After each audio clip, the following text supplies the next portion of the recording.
is HEX. This is HEX. Yeah. This is HEX. This is HEX. Yeah. This is HEX. This is HEX. Yeah. This is HEX.com. This is HEX. Yes. HEX.com.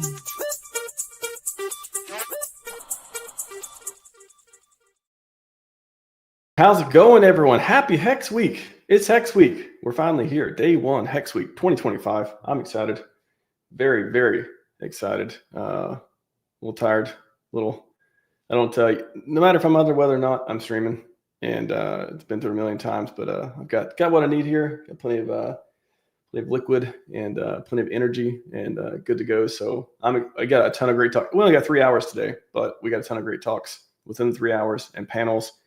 And just to give everyone a recap, so 3 to 6 hours, it's looking like more, it's like 7 hours to look at the schedule of talks, 9+ speakers, 369. I just want to make that clear. I tried to get that in numerology. And so we got a ton of speakers each day as well. Even the shorter days, which is Monday and Wednesday, we've got, I'm pretty sure, over 9 speakers. And then the panels, just to remind everyone, this is going to go from now and for the next 3 hours or so. And the panels will be open each day. Day 1 through 5 has a HEX panel at the end of each day, and they are open for anyone to join. So I'll drop at that point, right before then, I'll drop the StreamYard link in the chat. Please come on time if you want to join the panel, because I'll be in and out and all that stuff too. So I'll drop that in later, but we got a great schedule. We got a packed one. We got HEX marketing. We got AI. We've got a special crypto solves going to come on and talk about the bridging stuff. Will they be buying HEX? Who is bridging it? Tornado Cash, 3, 2, 1. What's going to happen? A lot of fun stuff happening in Hexco right now. So also shout out to Pulse 5 Wave. I think I tagged him on Twitter. Came up with these awesome backgrounds. He did the intro again. He did all three. He did the Pulse Conference 2055, PulseX Conference 2025, and now HEX Week. He's awesome for donating and helping come up with the media. This community is amazing for helping with all this stuff. Again, these conferences do not happen without one person willing to take on the logistics and host on the channel. For example, HEX Week, that is me. And then all the community people who show up, please show up today and tomorrow and the next day, who join the panels, who do the talks, who go out of their way, put their time and energy into this. I really appreciate all of you. I'm looking forward to having a great one because I like the HEX token. Some people like dogs. Some people like cats. I like HEX. And you don't yell at people who don't like dogs, right? So I don't know. It's always kind of weird to me where it's like you kind of got to justify why you still talk about HEX or why you like the HEX token when there's all these other. So like, PulseChain launched. Now it's time to stop talking about HEX and talk about the other 1,000 coins out there. Like, that's not what I want to do. That's not what I'm here for. So super excited to do an entire week focused on HEX. If you saw the schedule, if you haven't, go to x.com/RHMax. Just the way it sounds. You can see the pinned tweet is the schedule. I'll drop it in the chat as well. But I'm super excited to go into all the different products built on HEX. We've got a ton of them. I'm sure we won't get to all of them even during the conference, but there's a ton of the main ones we're going to talk about. We got vendors coming up. We got community members. We got a ton of great people talking about the best token on earth, in my opinion, hex.com.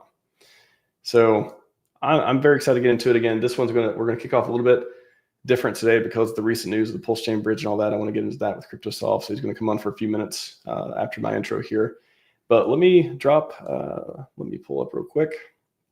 Drop the link in the chat for the schedule, and you can see who's coming on Monday and who's on next. Let me chat to the screen real quick too. I love I still got the music in my head. Dun, dun, dun, dun, dun, dun, dun, dun. Pretty good. So x.com/RHMax. I got the entire schedule pinned to this tweet, which I'll drop in the chat. And yeah, so you can see today in a few minutes, I can't zoom in that much.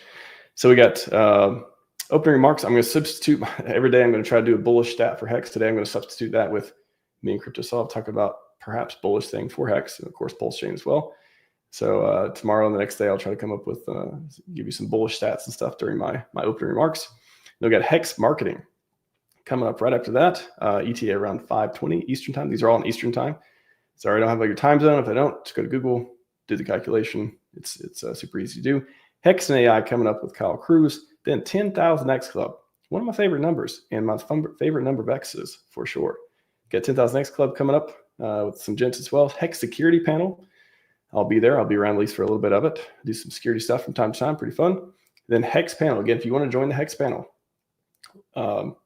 look for the StreamYard link in the chat. Please come by 7:15 or whenever. We'll try to keep on track as much as we can because I'll be in and out. And if you're in the green room and I don't see you, I can't get you in. So I don't want anyone to sit in the green room the entire time because try to come a few minutes beforehand so I can do the intro, put everyone in there, and then again, no expectations if you're in the green room afterwards. But I'll try to do my best to get everyone in and out as much as I can.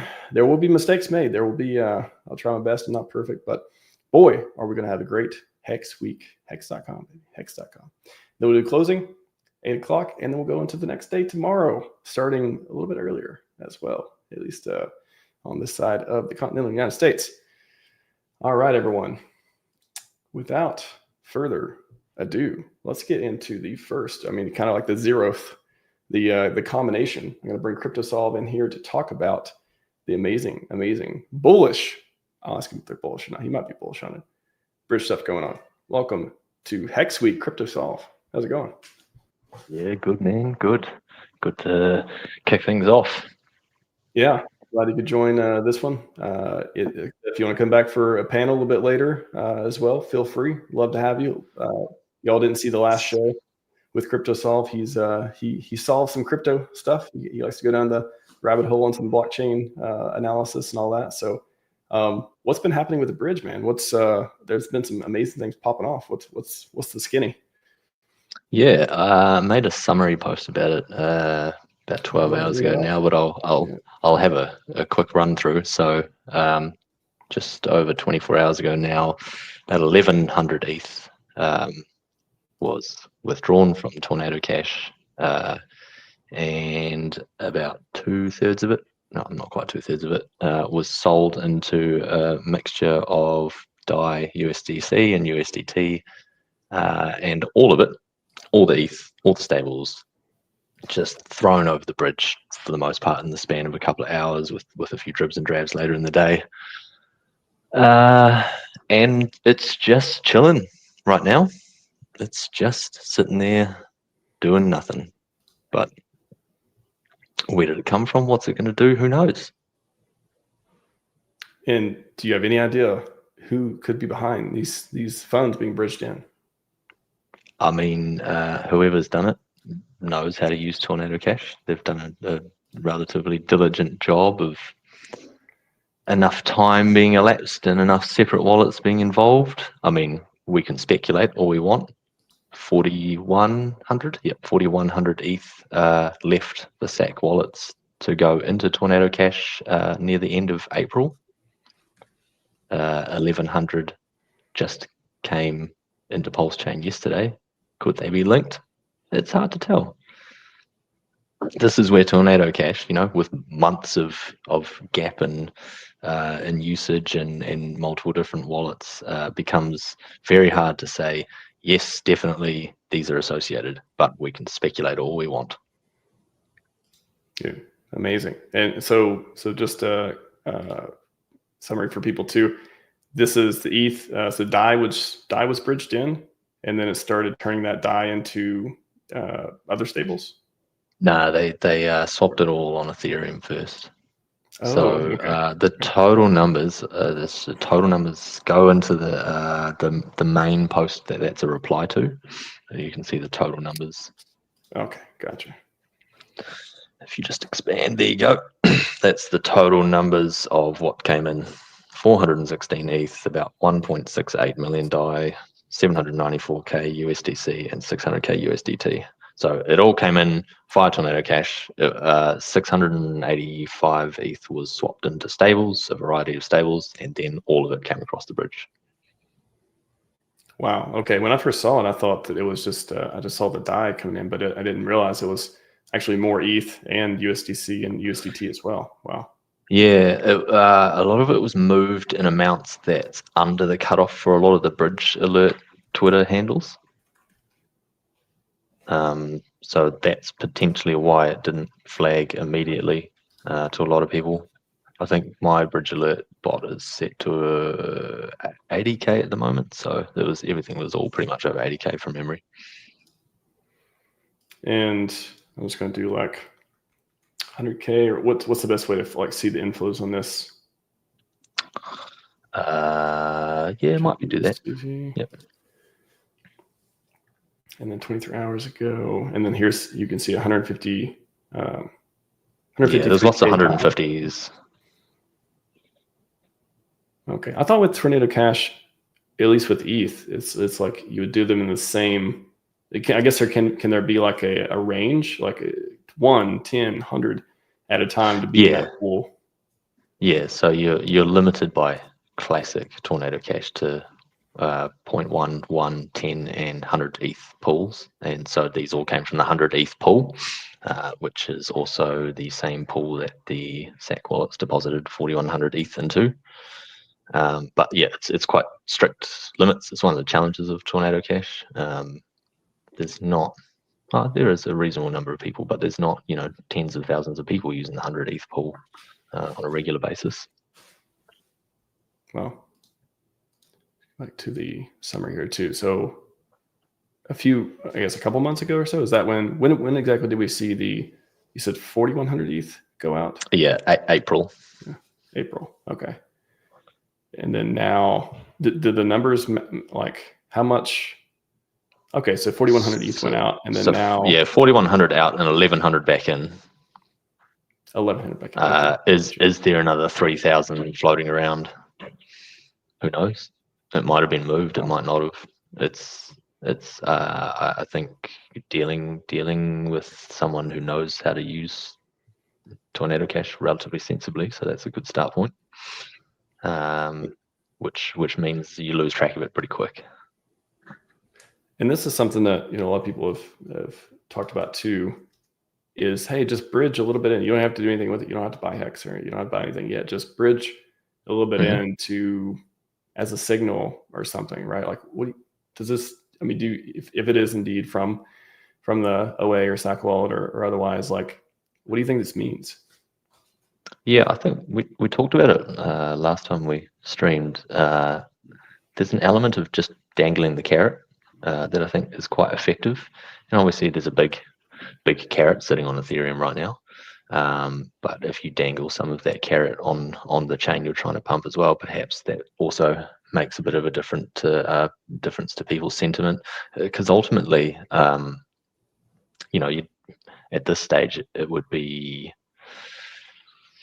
I don't want to use the word foolish, because people will come back and bite me on that if prices go back down. But it would be risky to be sitting in stables, or risky to be sitting in ETH potentially with that carrot just dangling right there. I mean, those addresses could just throw them into throw that value into the charts like in a 30-minute window, and you'd be caught left behind. You'd instantly, the whole ecosystem would do more than a 2x roughly based on liquidity at the moment, depending on where it went. So yeah, I guess it potentially is a little bit of a warning shot. Hey guys, don't get left behind. This could move at any moment. And it lines up with, I mean, we got, of course, all the macro, there's a lot of different bullish macro stuff, but the mega marketing, kicking off, that should sound like it's kicking off soon. Hopefully, I think we'll see something in September. Just speculate on that too. Your bullish posting. I mean, you've got to pair marketing with green candles, right? Someone receives whatever it is in the mail and they look at a chart and it's just 2 years of down only. That's not a great incentive to buy. But if there's a year and a half, 2 years of down only, and then 1 or 2 months of, oh man, this thing is really, really bouncing. This thing looks like it could really do something. then hey, maybe I'm going to find out about this. Maybe I'm going to try and figure out how to get in. Wow. You know, so I mean, you do have to paint charts at some point if you want to pair it with marketing. And just to catch everyone up who, again, is kind of lost in the conversation, the SAC wallet summary, SAC wallet funds a while back were all the SAC stuff was turned into DAI. The DAI did a little bit of stuff in DeFi protocols, blah, blah, and then it got turned into ETH around 3,800. Yep. And then that ETH sat there for a while, around 171,000 ETH. And then now, well, I guess a couple months ago, a few months ago, for around 4,000, that ETH was bridged through Tornado Cash, went out. So it's not part of that ETH strategic reserve wallet. Let's just strategic. So everybody can see this. The strategic reserve wallets now sit at like 166,000, I think, and they were originally about 171. Right. So now the ETH, or the ETH sitting there worth 166. Whoever owns it, I imagine, hopes that it appreciates and gives up more dollar value as well. Whether they do something with it or not, TBD. But about 4,000 of that, which is what's tying into the bridging now, which again, speculation that much was bridged out, and then around 1,000 or so, I guess, worth of ETH was bridged back into PulseChain in various forms, ETH and stablecoins, into PulseChain now. So around 1,000 of that, of what would be 1,000 if there was the same lot of stuff, which the patterns, I guess you would think the patterns kind of match for this. It's not a crazy bet. Whoever's behind yesterday's activity is clearly fairly interested in the success of the chain. So sure. And it hasn't. Those funds haven't. Go ahead. One of the interesting things that we saw yesterday that I think maybe caught a few people off guard is like 60% of the ETH that was withdrawn was sold into stables. Now one could argue that is the start of some taking profit. There's a lot of speculation. Just saying that like 60% of that 1,100 ETH that was removed was sold into stable coins, right? I think it was price was about 4,500, 4,550 at the time. You could argue that whoever's moving that money around is just taking a small amount of profit on their trade, which is interesting. I guess there's a lot of speculation around what happens with 166,000 ETH. Does it just forever sit in ETH? There's been a lot of debates about whether that should be in DeFi protocols earning yield. I guess yesterday we saw for the first time in a long time, some of it was sold and some of it was sold into stablecoins. And some of that is probably, you can't just throw ETH at PulseChain and use it to pump the chain because of how the liquidity pairing works. Pulse is primarily liquidity pairs with stablecoins. So you need some stablecoins to sort of make it happen. But yeah, interesting, I think, for me to see that some of it was sold for the first time in a long time. Wow. So yeah, I mean, the common speculation would be, wait till it's 4,300. So I mean, to me, my is okay. You're selling it now to put it into stables to do something else. Like, do you expect to see more activity? Do you expect to see HEX being bought up, or like what? Why sell that ETH now? And not if you believe ETH is going to appreciate. Why not just keep it all in ETH, or keep most of it in ETH, and then wait till it gets much higher and sell it? Unless you're going to do something now. For context, if I look at the total amount of ETH sold yesterday versus the total of what the sack bags were at their peak, that was about 0.4%. So, I mean, it's interesting to see, but it's still small numbers. Mm-hmm. I mean, you kind of have to do it if you're going to use it to pump the chain because of the way liquidity works on PulseChain. You kind of have to have some stuff in stables. But yeah, interesting to see that if this is all tied together, it's not all just going to sit in ETH, and at some point that entity may want to take some profits and lock those in, and maybe use those for something. Yeah. What is your? I mean, what are you anticipating next? Like, what do you think is like? What do you like? Got your alerts and stuff set up for that you're kind of looking for at this point? Well, I'm tracking 11 more wallets than I was yesterday. I don't know. I expect in the next couple of months, those wallets spend some money in the ecosystem.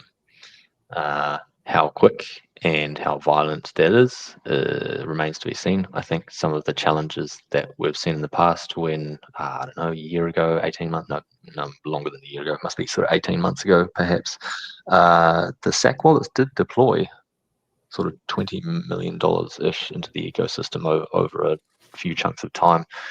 And what happened was people just sold it down. And so I think there's going to have to be some sensible strategy around this. One of the other options is that it just keeps coming, and it just keeps coming. And tomorrow there's another 1100 ETH, and the next day there's another 1100 ETH, and then it sort of goes and goes and goes and goes. And at some point, that's really hard to ignore. At some point, that's really hard to sell into, unless you're desperately looking for the exit or trying to, I guess, trade the move.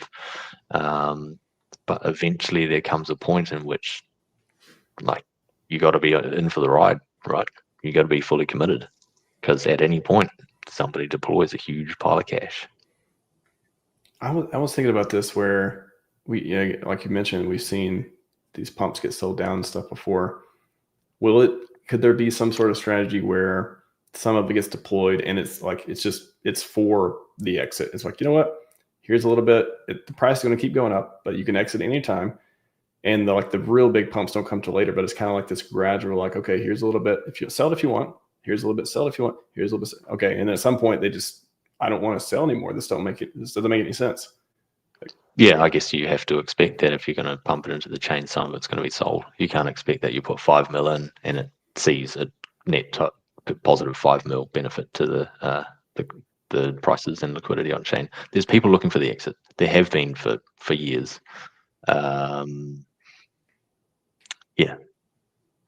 Ultimately, if you put $5 million of capital into the chain, as long as people don't then sell down $5 million worth of assets and bridge out, then you have still raised the floor. You've increased the TVL of the bridge. You've still sort of slowly but surely moved things up.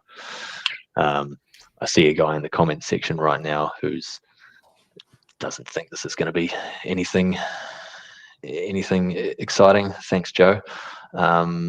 Price is doing nothing. Sure, man. He didn't deploy any of it. Whoever it is didn't deploy any of it. Price did spike 10 to 20% in a relatively short span yesterday, and then the price of ETH tanked like 5% or 3%. So people are going to front run moves. That doesn't mean those people then hold for long periods of time. I guess that's one of the challenges of moving big money on chain. People front run the moves. Every man and their dog's running a Telegram tracking bot now. But over the long term, the more capital flows in, the more the price floor raises for the whole ecosystem, the better things get. And this is a long-term play. Like people looking for the exit in the next couple of months. Good luck to you, man. This is all got to be long-term thinking. Well, this is the season. Hopefully, in the next 6 to 8 months, it'll be the season of alt season and mega marketing popping off. It's one. I think people are they don't want to believe it's true. It's like one of those too good to be true. From what my vantage point, I see everything coming together. It's like there's nothing but bullish pieces hitting over and over and over. That, yeah, of course, like I want it to go up. I want this place to get glory, but it's hard for me to make a bear case at this point. Like it's pretty cool. Like this is bullish as AF, right? Yeah, I mean, you've had what, two and a bit years to sell and walk away. You've also had 2.5 years to accumulate. So I guess take your pick as to your positioning. But if you've spent the last 2.5 years accumulating under the expectation that you're going to then exit with a 100x return in the span of a month, you're kidding. You're kidding, man. It's just not going to happen. There's a big ecosystem now. There needs to be a sustainable way to do this. And that sustainability doesn't come from just throwing some cash at the chain and letting people walk away. Wow. And you've also got to draw eyes to the chain. Like that's the other reality, right? You're drawing eyes with the strategic ETH reserve. You're drawing eyes by moving, hopefully, increasingly large chunks of money on chain. The bridge TVL goes up. To answer one of the questions in the chat, no, the bridge is not at an all-time high. We're like 40 million away from that, something like that. We're a wee way away. This has been a long 2 years. This has to be a long-term considered play that draws the eyes of the entire crypto world. I'm very excited to see you, man. Very cool. Well, thanks again for the analysis. I really, really love reading your posts, and I'm glad you're here, helping us keep us informed on all this stuff. And like I said, if you're around today, you want to come back by, pop in a panel, feel free. You're very welcome to. Yeah, I think I'm tied up today, but I'll keep an eye out. We'll see. No worries. No worries. Okay. Thank you, CryptoSolve. Appreciate it, man. Cool, man. No worries. See ya. See ya. All right. What an awesome thing to start off the conference with. Like, are you not entertained? Are you not entertained? Wow. I'm excited. Very, very cool. All right. Well, that was a little bit of bonus Hex Week kicking off opening remarks. I'm glad CryptoSolve could join me for that. Again, a lot of history with the SAC stuff and back and forth and all these things that happened. And a lot of people forget half of it. I do too, from time to time. So I'm glad to see these summaries, and hopefully we, get you a little bit more informed on that. And if you're bearish after hearing that, I don't know what to tell you. I'm about to go Boltard. Let's go Hex Boltard though. Hex Boltard for marketing, perhaps. First talk of the day officially after opening remarks. Hex marketing. Welcome back, Hexter PulseX. Hey Max, thanks for having me on. Welcome back, man. I haven't seen you since we debated the core coins. That was a pretty fun one. Yeah, it's always good sparking up friendly debates like that, especially amongst the core coins. Everyone has their favorite. I don't care who you are, and it's fun to friendly debate that stuff because it gives a lot of people good stuff to think about with each of the core tokens, arguably. Yeah, that was a hard one. I took PLS, and I felt like I did a pretty good job representing it. But in which it made me even like doing the research and like kind of reminding myself all the bullish stuff made me more bullish on it. But yeah, I mean, you had PulseX, we had Ink and Hex being represented. It was like pick your poison, pick your ice cream. You want 2 scoops, 4 scoops, 5 scoops? How many scoops you want? Like this place is great, so good. Anyways, you got your full. I think this is a lightning talk. Got your full 15 minutes. Take as much time as you need, and I'll see you in a bit. All right, cool, man. Thanks. So today we're going to go over Hex marketing. The recent talks going on with Hex marketing is pretty intriguing because obviously Richard tweeting and momentum shifting in Ethereum's favor and stuff like that. There's nothing but bullish news happening all around. But one of the things that I do think is interesting is the timing with everything. We have global liquidity cycles. We have some of the macroeconomics, some of the stuff happening in the United States policy-wise. It seems to be shaping up like a crypto-friendly space, at least, for the most part. And one thing that I do think is in PulseChain's favor, especially with Hex, is, the immutable code. Not to mention the community, of course. The community is great. Founders of Chad, all that good stuff. But I think the math and the technology is on our side. I know the charts, they are what they are. Like everything goes through a downtrend. A lot of the altcoins suffered a lot of pullback within the last couple of years that I think a lot of people didn't predict. And it didn't help either that we're such a new chain that we're still in our infancy. But the good thing is, though, is, all those times I believe are all behind us. The marketing can pick up. Now, a lot of people have issues with, what do we do with marketing? Do we just buy the coin and then let the green candles reflect that marketing? Or do we actually do the boots on ground and, do the actual legitimate marketing, which is spreading the word? I think having a healthy balance of both is definitely necessary, especially because we are, really a brand new chain. Hex had its first cycle on Ethereum. The founder decided that, he wanted to save his community with cheaper fees, faster transactions, real DeFi incentives. And I think we have nothing but good things to look forward to in terms of, what the founder is posting about with these devices that are supposedly hitting the States and out for delivery soon. There's a lot of talk, and I've talked to a lot of other people inside of cryptocurrency that, they might not be just in PulseChain, or maybe they're not in PulseChain at all. There is a lot of ramping up in terms of marketing happening with a lot of L1, some of the L2 projects that are going on. There seems to be this there's a device that's going out where it enacts as like a wallet, and sort of like a combination between like a wallet and phone. Now, I'm not saying that that's what PulseChain should expect. The founder's been very, he's been very careful with his choice of words, and I think that's a good sign. I think get people's guessing games going. I think that's a good thing. I think there's some things that are just better not said until they actually happen and they appear. And that is one thing I do respect a lot about Richard Hart, is he's not going to jump the gun. He's not impulsive. He's not going to, do things that aren't calculated. And I think the way that he's choosing to market this chain is very brilliant, in my opinion. Obviously, marketing when, all of crypto was crashing, that wasn't going to help anything. I know there's a lot of people that were upset that the marketing didn't happen sooner, but I don't know why you would want marketing and stuff like that when you don't have green candles or positive sentiment in the market. I think we do have that finally now. I think in benevolent ways, Richard has been relaying that message to us that, hey, this is kind of the time to lock in, guys. Stay tuned, really start go out there and start marketing the chain.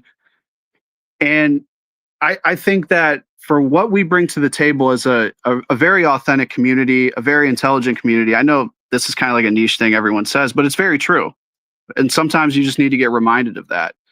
I think we're due for an amazing bull run. I think that part of the marketing is green candles, of course, but obviously you got to, learn when to do that, when to present the green candles, obviously. And I think there's a lot of smart, benevolent people outside of Richard that, they know markets probably more so than most people do.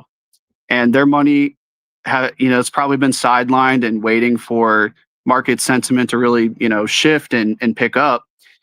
And I don't think this is the time to be bearish at all. I think this is the time to really get bullish, really get optimistic, because like we've seen activity, stables, Ethereum being bridged over into PulseChain. I'm not sure if any of it was spent. I didn't look that far, but I know that there are stables and ETH that are bridged over and they're just on standby.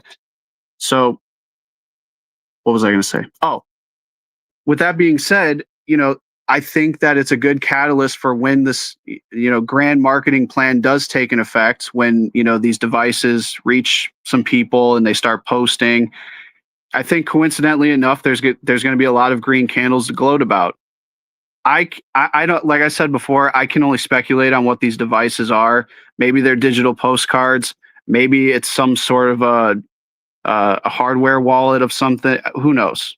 But I think whatever it is, I think it's bullish. I think people are not going to, disregard it so easily. And I just, hearing anything bearish now is just not, I don't think it's the time. And I've been saying this for a couple of months now, that people are still in that bear market trauma where, like, you can see good news, but you still can't accept it because it's just been so traumatizing with chart go down. But I think all in all, though, this is going to be a great bull run. I think that Ethereum is going to go a lot higher in price. I think PulseChain is going to go even, it's going to do more X's than Ethereum this cycle. And HEX is going to be the catalyst for that because HEX does describe a better Bitcoin. It is a better Bitcoin. The price chart doesn't reflect it yet, but the technology certainly suggests that it is a better Bitcoin. And I'm very bullish with, the OA staking out 555s and, miraculous stakes that end throughout like every, year or so. It's really decreased the T shares to the point where people are wondering, well, why would anyone want HEX? Why would anyone want to stake HEX if the yield is like this? Well, I said this in a tweet too.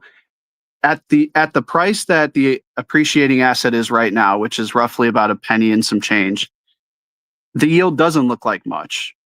But you can't say that if the price of HEX goes to 50 cents, $1, couple dollars, $10, $36, who knows? Then I think the yield looks very appealing. And in order for people to take HEX seriously, it does need to price perform to a certain degree, which I think it won't have any issues with. I think HEX is the core coin to really get the chain moving with capital. So either way, I think it's going to start with HEX, and it already has to an extent. HEX has had probably the biggest run up since its recent lows. And what was I going to say?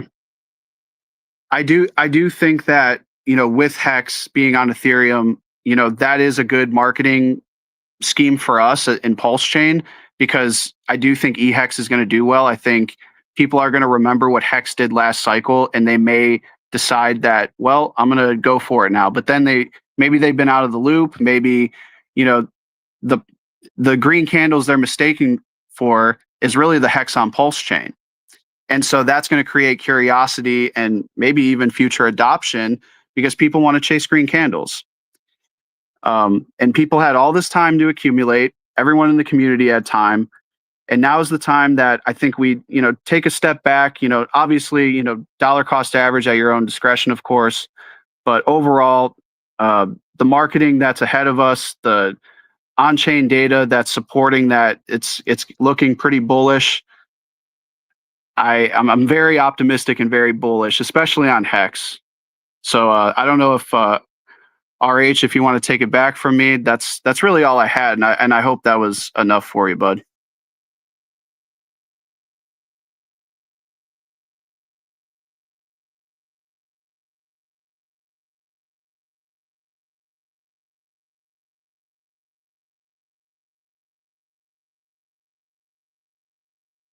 And we're back live. How's it going? Oh, that was. We got a couple awesome. of minutes I've seen. What are some of the things that you're thinking about, Max, with the marketing? And I think the mega marketing stuff, I know the community's really been energized for that lately. And that's hopefully, we'll start seeing some more of that in the next few weeks or so. Just the devices. I think it's really cool to just get the community engaged and like being like, I love it. It's so Richard too. It's like, so like, hey, maybe you can facilitate, or you talk about groups funding it or whatever, but like really getting the community to put into work so they have that, they feel like they made a contribution. If RH just spends a bunch of money, sends out the mailers, pumps the bags, does all this stuff, like what are we supposed to do? We're just going to sit here and just, all right, just let him do all the work. Like that's not helpful. Like I don't want to just sit here and wait on someone else to do stuff. It's the opposite of having expectations and stuff. So I really like how it's kind of embodied in that of, hey, community's going to be involved. You guys are going to get the vans. You're going to do the work. You're going to do all this stuff. So I'm very excited for that. Just marketing. I think the biggest question too with HEX marketing is now that we don't have 38% APY, unless you've been, not for new people at least, or it'd be very, very hard to get that. How do we, is it green candles? Is it the yield over time? If the ladders come off at some point, Is it just more forward looking of the yield in the future type of deal? Is it just buying into the ethos of delayed gratification and saying, hey, this is an asset that's been around for a while, less risky than others, and all those kind of points? Just being able to sell HEX as a product, and hex.com looks amazing. And it is, if you go there, I feel like you've been in the community for a while, you don't really go to pulsechain.com or hex.com, or at least you didn't before. Now pulsechain.com is awesome. Like I want to go to that to check price charts and stuff from time to time. Hex.com has got everything you need to click and buy all the stuff too. So all the sites look amazing. I'm glad that it was kind of clunky at first, but I think in a way it was probably meant that way in a way, you know what I mean? And I think that now we're seeing the upgrades and the more curbside appealing that it is. That could have been all calculated. Maybe the true believers, obviously we didn't care about that stuff at first, but eyes being on altcoins more than ever, I would say, starting off for this cycle because of Ethereum moving up and heading towards all-time highs. I think we're underestimating how big of a deal that we actually could and are in this space and in cryptocurrency. Why doesn't it make sense that all these things that we see just all of a sudden appear one day? Oh, pulsechain.com updates. Oh, this. Oh, he starts talking about, charities and marketing and all these things. PulseX I've talked about before. I think I wouldn't, at least I speculate there's probably already PulseX upgrades that are finished, that are done, or, close to it, that are just like, hey, whenever they're ready, whenever we actually get ready to get those, sustained dopamine hits, hey, new thing, when we're actually onboarding people and all that. Like, why wouldn't everything have been just like, all right, we're not going to do this until it's ready. We're going to get the maximum effect of having these upgrades and updates and features and all this stuff. We're going to do it when we're about ready for this place to pop off. So to me, I think it's just the red candle syndrome, making it hard for people to put two and two together. But it's like, this makes complete sense. Like, why wouldn't it happen like this? If you're going to be, yeah. It also goes to show too that I think there was a lot of people not really prepared when they sacrificed. It really seems that way. It seems like they did not really take into an account like what the cycles moving forward was going to look like. And honestly, me too. Like, it caught me off guard, and I wasn't even involved inside of the HEX or PulseChain community yet. And even in 2023, when I was looking at the Bitcoin and Ethereum ratio, at the start of the year, it was pretty. I forget what it was, but it was pretty in line with the usual, drop 80-90%.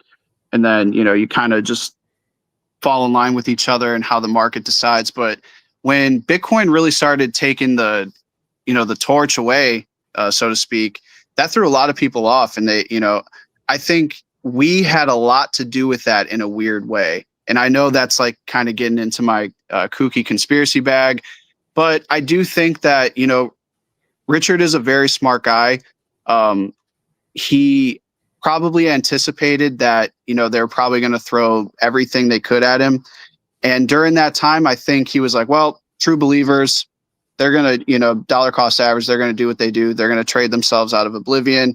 The real stuff doesn't kick off until Ethereum starts to, gain life again. And I think in a way, when he purchased that Ethereum, then now there's a lot of other speculation too that goes inside, like, well, that was the only time he could have scooped that much Ethereum up at once and whatever. I also think too, it was kind of like a safety net for us saying, hey, Richard ain't going anywhere. It's, $3,800 dollar cost average into this Ethereum. There's no way, like, he's not going to capitulate it. That's not what he does. And it kind of, I don't know why people were saying like, oh, he's going to, dump on our heads and all this other stuff. I don't know. But anyways, I do think that, the crypto industry in total it already took like major leaps forward that none of us would have expected even 2 years ago, with regulations and, positive sentiment around like Wall Street utilizing cryptocurrency and so on and so forth. So I don't think it would have been a healthy time to really get things moving when the tide was just going to be against Ethereum and the altcoins until they're finished with Bitcoin, until they're finished pumping it. Yeah. And I mean, again, anyone out there doubting or otherwise, I really like the mental model of, look at, if you want to try to predict outcomes, like look at incentives. Richard is completely aligned for glory. That nothing else, like all these other, like, imaginary horribles and stuff, they don't make sense. Just because we had to wait a long time doesn't mean, like, that's a feature. It just happened to happen. It's got to happen at the right time. So, yeah, I like the incentives in this place, and for the founder too. And you know what? There's been little small like clues that Richard, I don't know if it's Richard or not, but like sort of little on-chain stuff, like, slashing the INC yield and the HEX yield. Like that to me was kind of like, oh, what's this? Like, what's going on? I think that was kind of like the warning shot for like, hey, low, about to have really low liquidity. It's going to be very volatile, DCA. That's what I got from it anyways. Like things could get really, heat up. And a lot of people in our community took that in like a negative way. And I don't know why that was at that time. They got proven horribly wrong, and I'm sure they're going to get even more proven horribly wrong. But it was like this weird thing of like, man, are you guys this traumatized that like you can't when in doubt zoom out? Like you're just like watching charts every day, you're watching your bags every day like that. Like, there's life outside of cryptocurrency, guys. Like this isn't supposed to be your livelihoods on the line. Like, I don't know. Yeah, but I think that was go time. I mean, I hope we look back and that'll be like, oh, that was go time. But go time doesn't mean, hey, God candles. Go time could very well mean, hey, it's time to get started, and that could take place over time. It could be a slow go time. Go slow, but green candle over time. I'm grateful for it, man, because it was a good time to accumulate HEX. That I didn't have the HEX bags that I did at the start of this year until now, obviously. But I was in a place where I was looking at ratios and I'm looking at the better deal and stuff like that. And, for a long time, HEX was like one, and it still is the most undervalued of the core coins. And, when it did dip below down to like, what did it go to? 2036, maybe 38, something like that. That was a good opportunity, in my opinion. Like that was a really good, like, hey, like if you guys don't have HEX, this is a great time to get some HEX. That's what I read it as anyways. Hopefully everyone who DCA picked it up cheap. If and when it hits over $1, $5, whatever your dream number is, you have the maddest of gains. I'm excited for it. 36.90 or 55.55. 36.9. I think that would be around a 10,000x for HEX on PulseChain. Yeah, that's fine. I mean, technically, it's in its first cycle. It's got a new chart. Let's go. 10,000x club coming up. Don't give them too much right now. Save for that. Extra PulseX. Great talk, man. I appreciate it. I'll see you soon. Man. All right, we got HEX and AI. Two of my favorite things, I think. HEX and AI, pretty cool. Welcome to let's say to the show for the first time, but welcome to HEX Week. Kyle, how's it going, man? Max, what's up, buddy? How are you? Nice to meet you. Yeah, you too. I love these conferences too because I get to talk to people and people sign up and stuff that I haven't interacted with much either on X or had on stream or otherwise. So it's always cool to see people. I know you've been in the community for a while, doing a lot of stuff. I've been following some of your AI things, and really excited to hear what you've been working on with it, man. Yeah, man. Quite a bit. I mean, I guess I can just start by showing. I actually finished something up today. I worked on it for a few hours, and it almost became a disaster. But luckily, I was able to get it taken care of at the very last moment. So, all right. So is it okay if I share my screen? Yeah, go for it. I'll. You want me in or duck out? I mean, if you want to check it out, you get your feedback. Yeah. Let's go. All right. Good. Let's see.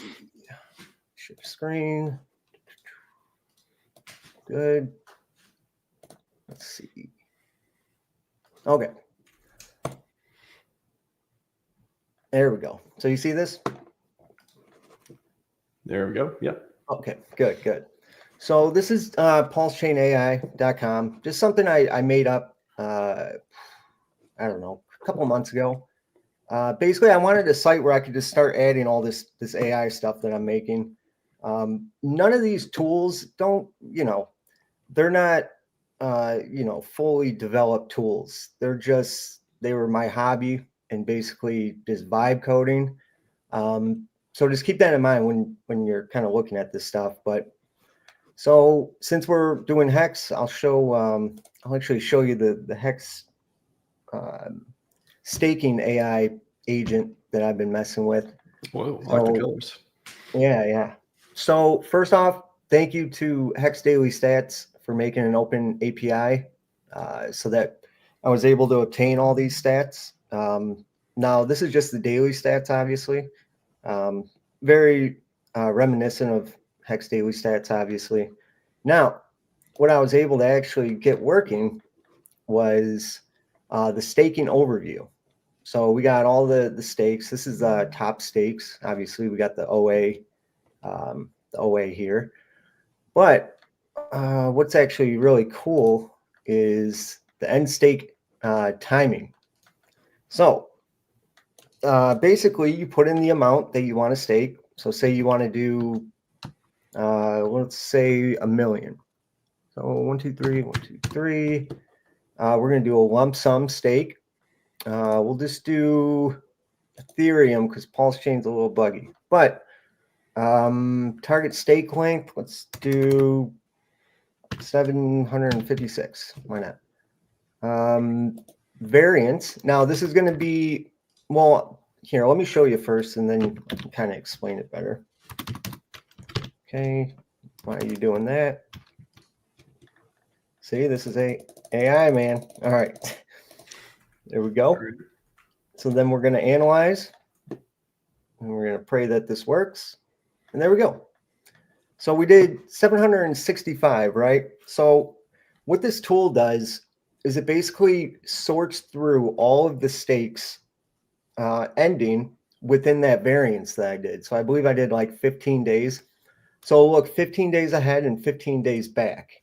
And basically it will see the stakes that are actually ending, the big stakes that are actually ending around that time frame.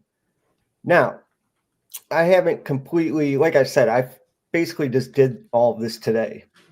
And it was just kind of to show like how powerful AI is and how much you can really accomplish in a little time. And with a little bit of precision and you know, obviously putting more time into this, I'll get it perfected. But like you can see right here, let me zoom in, I forget.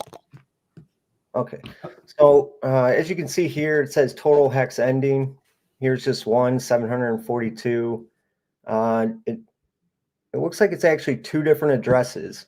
Okay, so that's, you know, one thing it does. So it says, oh, you should end your stake before this one does, just because it always assumes that the staker is going to sell. But say you just wanted to look and see if the staker, you know, his history.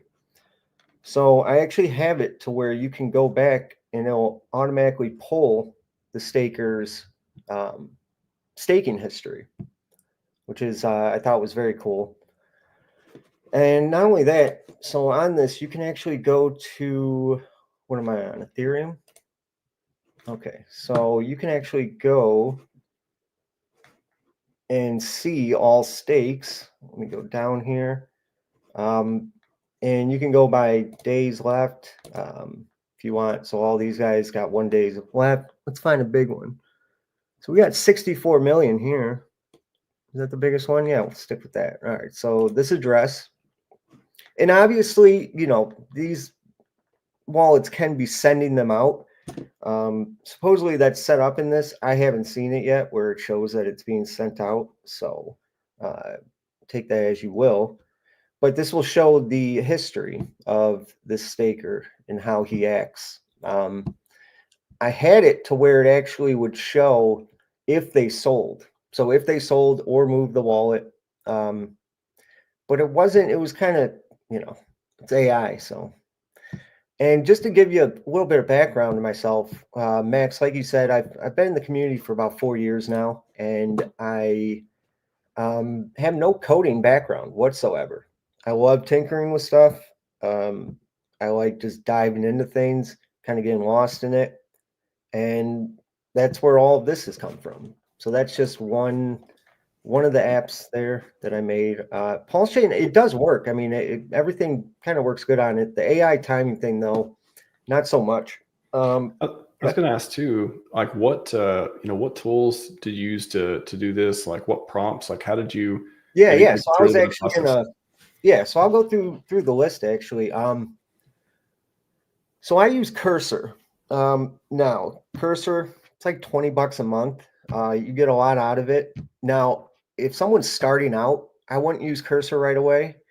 Literally, Claude works amazing. Not so much with APIs though. So if you're trying to like pull stats from somewhere, I wouldn't use Claude. Claude is very clean though, the code, and you can give it a single prompt and it does very well. But for anyone out there, say you don't have the disposable income, Google has AI Google.dev, I think it's called. Here, I'll give you the exact link.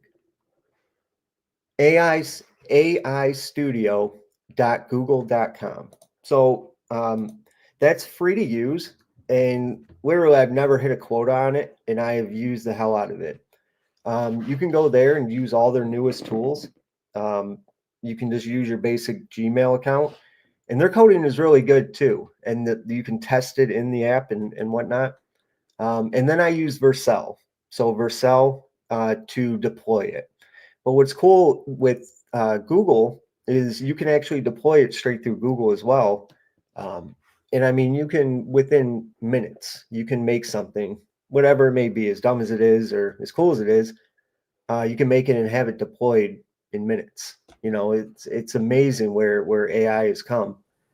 And with HEX is such a perfect, it has such a perfect use case because there's so many stats for HEX. I mean, there's hundreds of stat sites just for HEX alone that was built by the community. And it's time to utilize those. Why not? Like the tool I made, honestly, that's just proof of concept and kind of to get people's brains, thinking and people building, hopefully, and just giving them the confidence. Because literally, like I said, I wasn't a dev. I'm good with tech and computers and stuff, but it was basically just learning as I go, failing many times. Now you're a vibe dev. Vibe right? dev? What they call them? Yeah, it is amazing. I posted a while back too. Like, we have AI now. Things are different. You can just build stuff. Like all the tools are there. Just go build stuff. You don't have to know how to code to build products, especially in this ecosystem. It's really amazing. Like I got in the habit of basically, if I was thinking and just a random thought came in my head where I was like, man, this is cool. Like even if it was on my phone, I would quickly go to like Google or Claude and I would just type in a prompt just to get it started and see like how much more work I would have to put into it after. That's a perfect habit too, as far as like I'll do it. Oh, I have an idea for something. Just pull up your favorite AI app, type something in, and then you can forget about it, let it go do the work, and then come back later and be like, oh yeah, let me take a look at that thing, and you've already got something there to work with. Yeah, like I'll show you another one here. So basically, for the last couple years, I was very negative within the space. I'm just calling everything out and trying to I wasn't being productive whatsoever. So I said, okay, what could I do? So, I like to kind of joke around and stuff. So I made this app, which is basically just, it turns I don't know why, but this completely changed the UI when I was working on something else. That's another thing.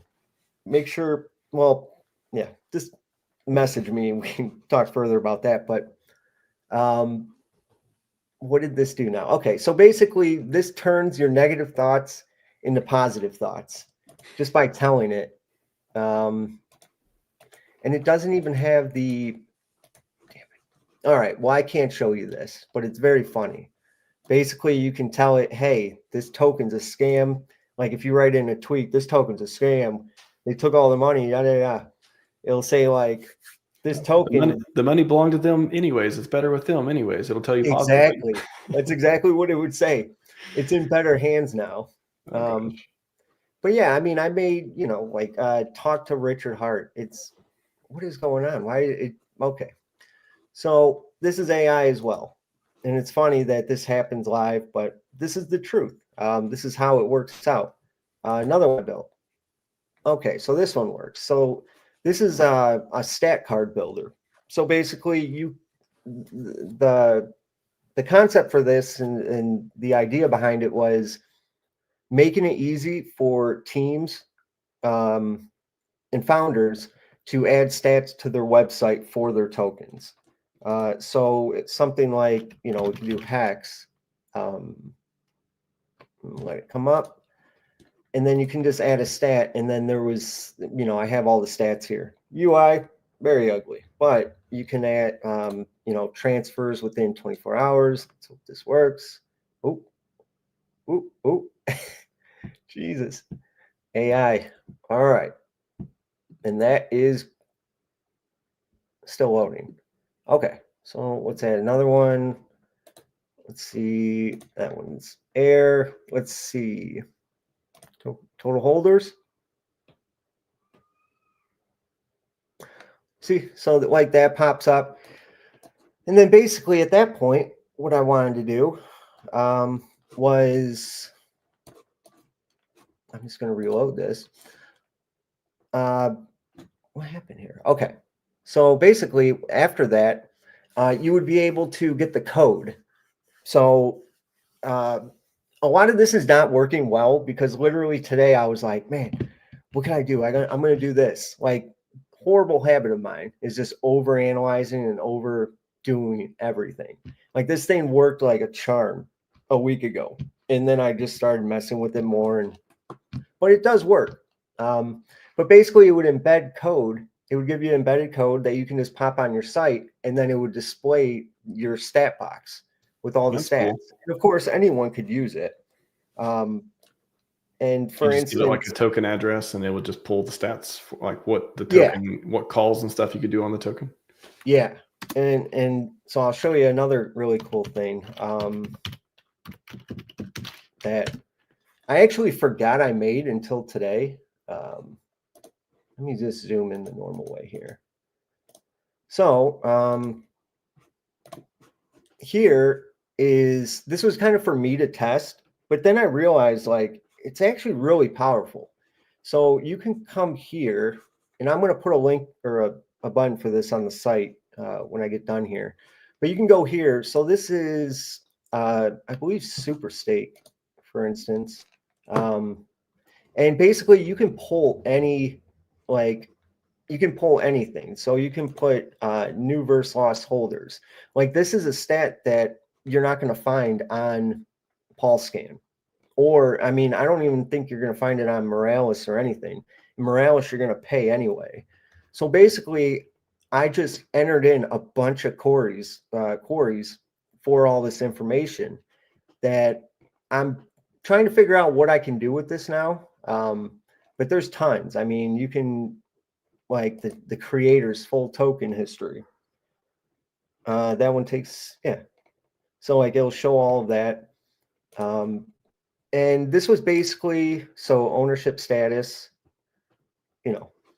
so I'm thinking, I'm just trying to think of a cool way to kind of integrate this, but I just don't want to do like a normal stat site like everyone else. Well, not everyone else, I shouldn't say that, but I just, the stat site just gets kind of old.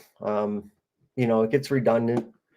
And so this one I was actually kind of, really proud of, but this is a AI contract analyzer. So you can just go on the site and there we go, HEX. Okay, so this has a lot of stuff on it. You've probably seen most of this on other sites, so I won't go too deep into it, but it's got like the chart, the APIs that were pulled. It actually pulls the source code directly. And then it shows hard-coded addresses in the origin address, the flush address, the Merkle tree root.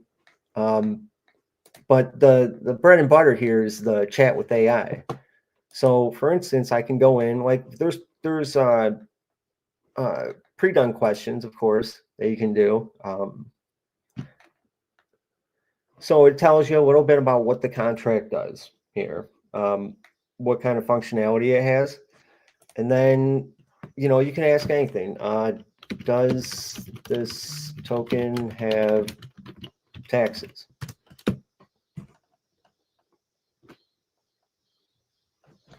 The transfer function directly moves tokens. There are no functions or logic within the contract that indicate a percentage of tokens. See, so like, it's just little things like this that I feel like, you know, the road is endless, like where it could go.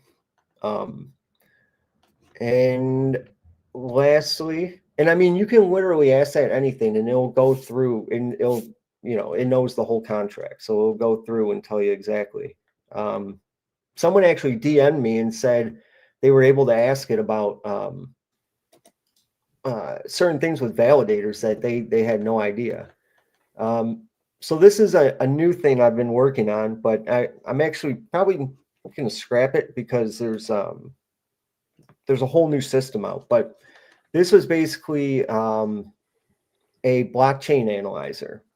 So it's a little hit or miss, but you like something like this: compare HEX, Pulse, and PulseX holders. AI made up that crazy. Okay, so it's telling me what it's going to search. And I just tell it proceed.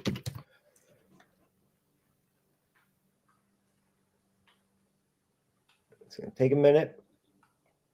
Yeah, like, man, I got so many little tools that that's my bad habit is I get these ideas and I just like, oh, I got to make that right now.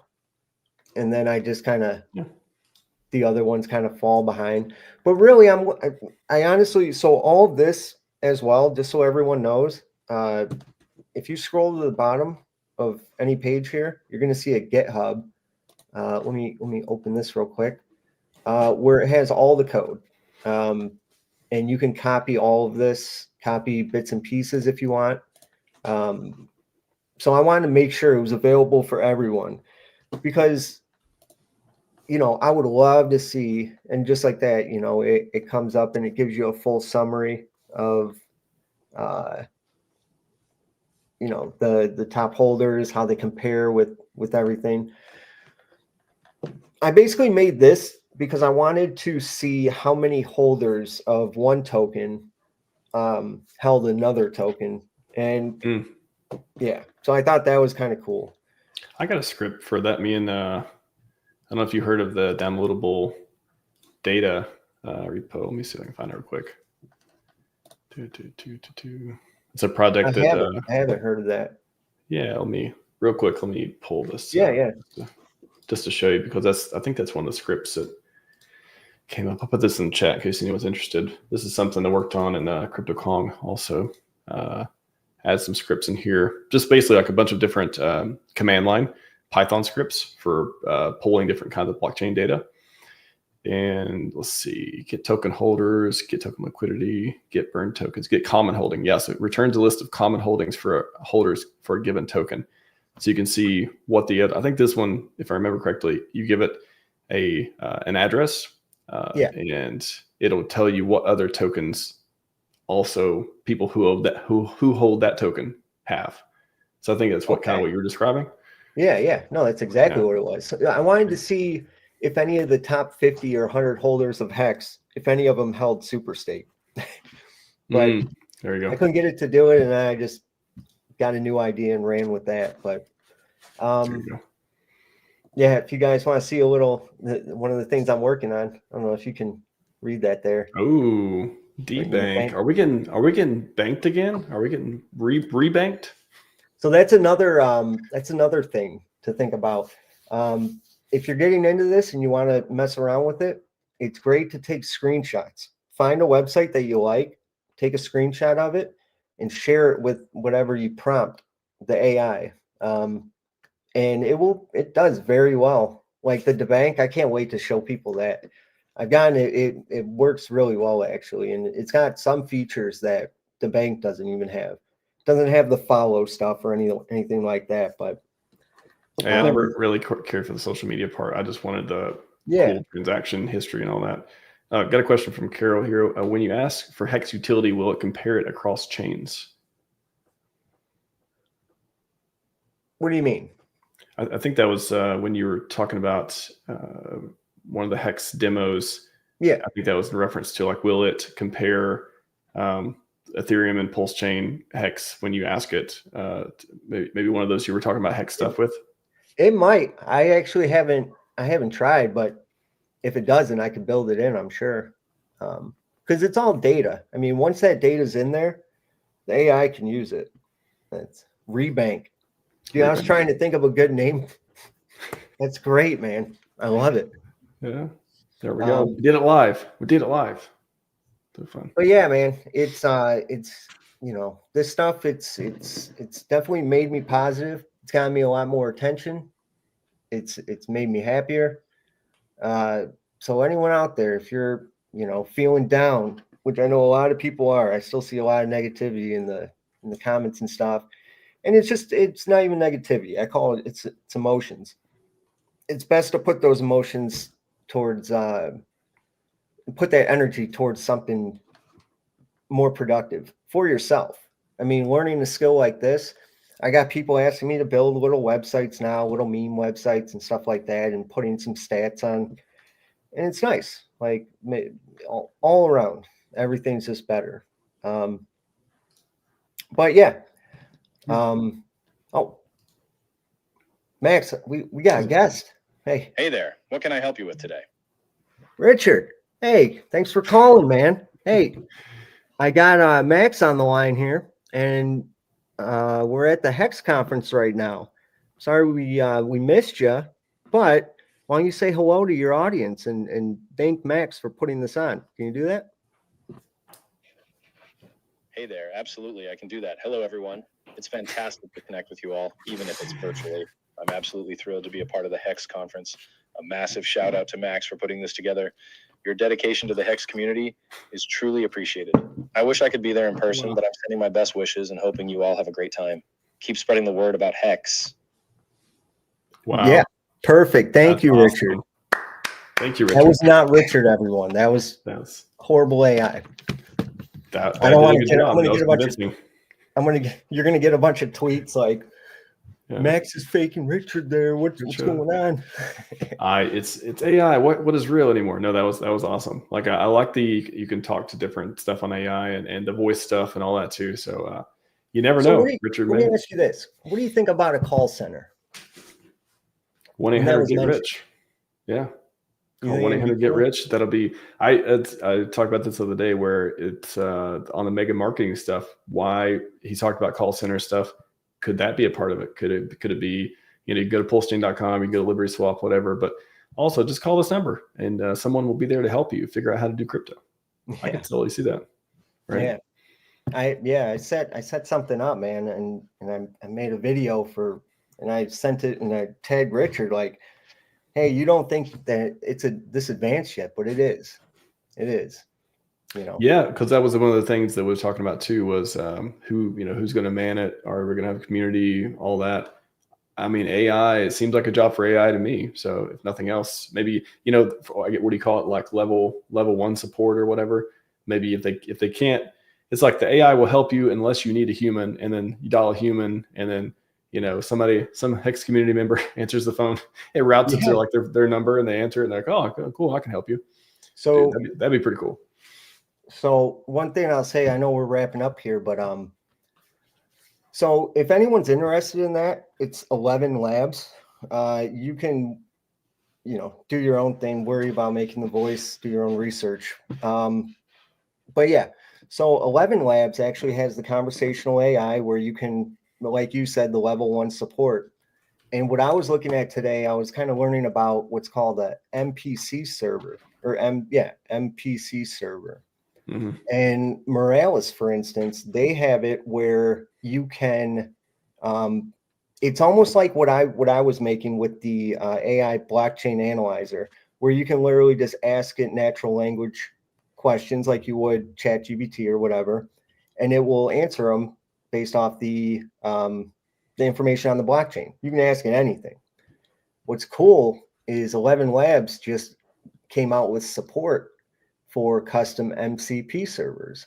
So I'm thinking I got to hook up Morales to that so you can freaking ask AI. You can actually talk to the AI and ask it questions about anything. I mean, you can ask it's endless. Yeah. You know, you can ask how many holders. Of course, that would be kind of silly. You can just go and see that. But in the future, ask we'll very call a in-depth number.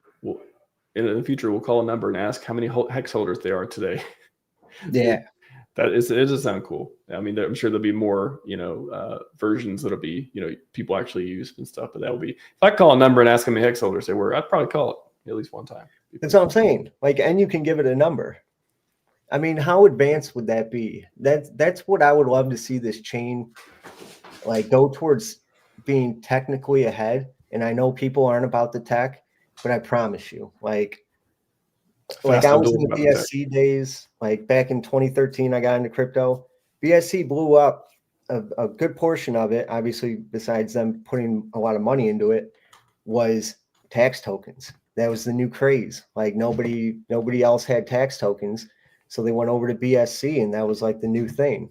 Of course, a bunch of people got wrecked, unfortunately, but tech matters. All right, guys? Tech matters. Where's fast performance? Where's fast? I'm waiting for the comment. I'm in it for the tech. I haven't seen it yet. I'm sure. That's all I need to see. We'll come back. All right, Kyle. Yeah, awesome. What do you think, man?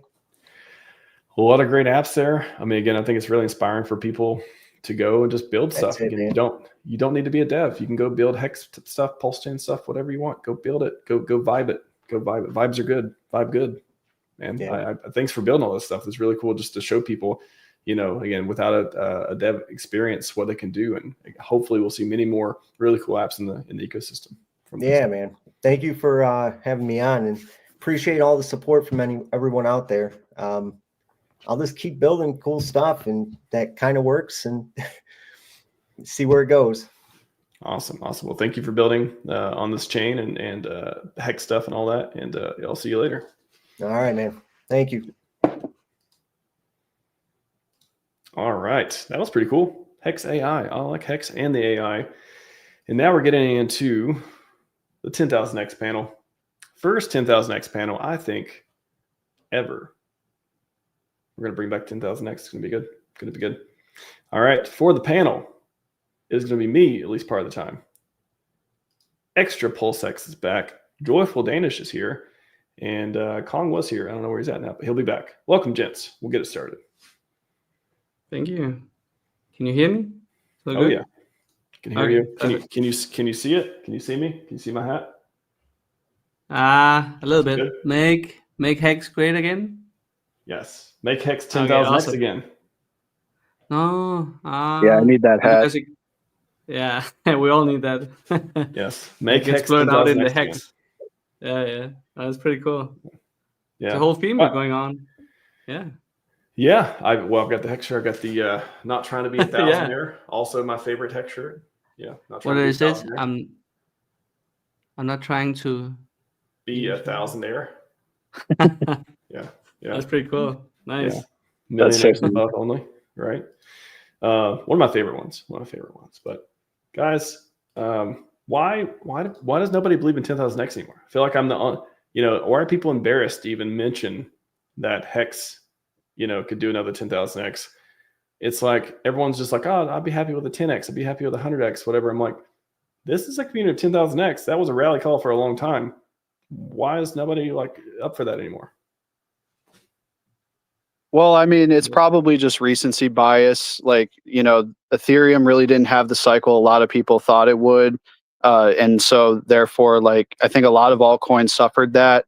And, we're still in our infancy stage as a chain.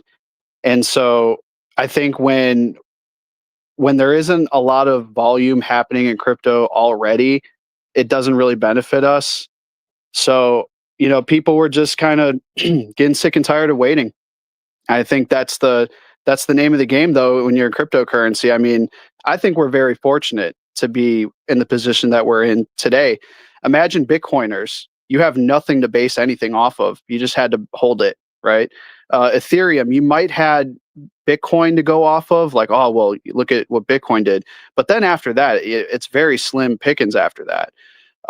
And so I just think that, you know, a lot of people were just focused in on what Bitcoin was doing because Bitcoin was rolling and moving. And, you know, well, I look at it as a fortunate part, but a lot of people would say, well, unfortunately, you know, we didn't have the type of gains that we expected to have earlier on. And I just say that's even more bullish for when time comes, when it's time to, you know, introduce green candles into this ecosystem.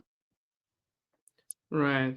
I think it's also because that, like, psychologically, you know, like it's been a long time, you know, like this journey, like I think if you haven't really got like a taste of the bull market last time, but entered pretty much at the end of the party last time, and now just pretty much only experienced the long haul that it has been so far, with HEX just being down, it can be hard maybe to actually get the optimism of like, okay, there's still something here, you know, because when you look at how much endurance this community had to go through, you know, and still here, you know, and Max is still doing all this content, you know,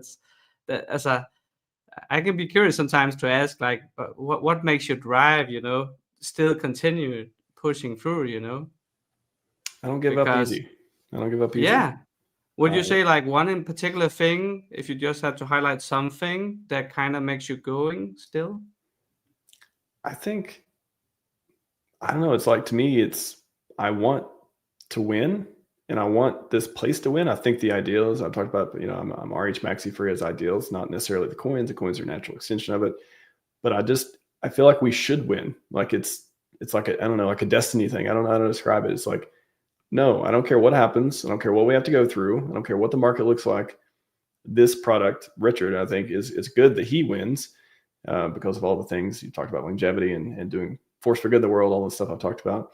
But it's, yeah, for me, it's like, I just want to win. And I know that you have to go through all the mud to get to the other side. So like, to me, all the stuff, all you know, the FUD and all the things have happened. We keep getting wins now. Before it kind of was much harder to do, but now it's like easier. I feel like it's like, this is the momentum. This is the shift. This is the mega marketing coming out. This is all the stuff that I've been looking forward to. And even streaming during the entire bear, I get to stream during the euphoria, hopefully again soon too. So I don't know. It's like, why not? What better thing is there to do? I'm not going to sit here and complain and quit. That's just not me. So I want to see this place win. I want to win. And I don't know. It's just, I don't even think about it. I don't, you know, some days are hard.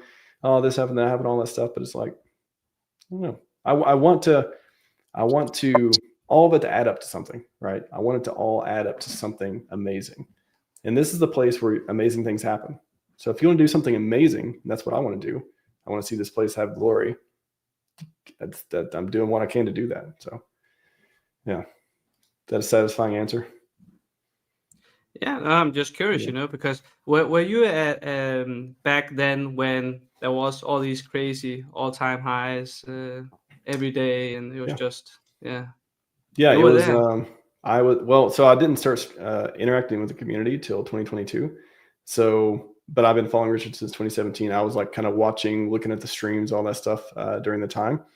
So yeah, definitely. I mean, when I was day one HEX and CFD token before HEX and all that stuff too. But I didn't start actually interacting with the community till like, I think early 2022, even on X and stuff too. So I've seen it from the sidelines. I guess you would say the first half of HEX, I kind of watched from the sidelines.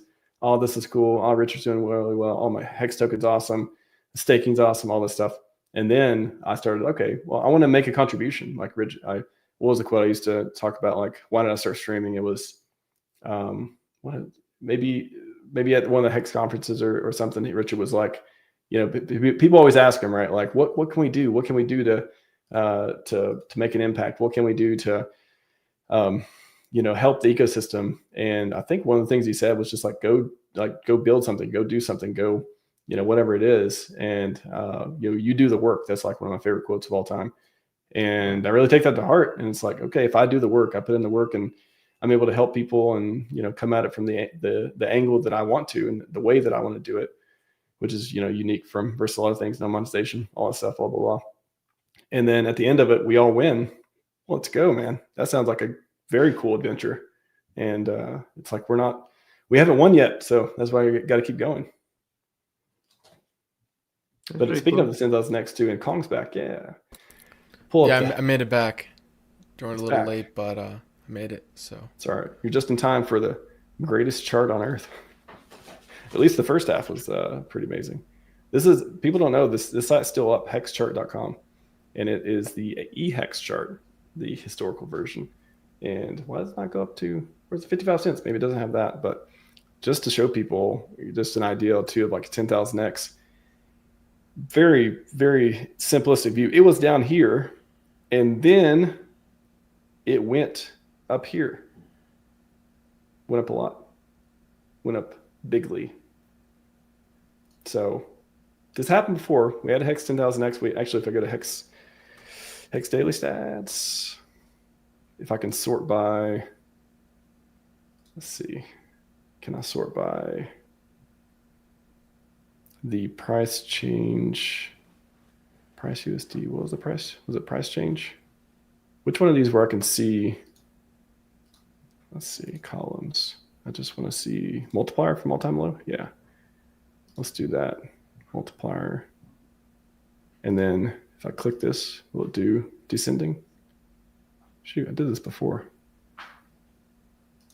ROI multiplier from all-time low. We're not clicking this correctly.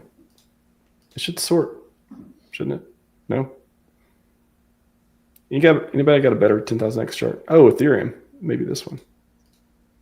Okay, here we go. Yeah, that's what I'm looking for. I was on the PulseChain one. So yeah, this is, I mean, again, there's the wicks up to like 55 cents or whatever. But even here, you can see that this stuff really happened. Like there was a, you know, even historical record wise on some of these sites, you can see 8,559x on, that was 248 cents again. You know, the story is that wicked higher to 55 cents or so, which got the 10,000x. But that happened 4 years ago, almost 4 years ago, 3 years ago.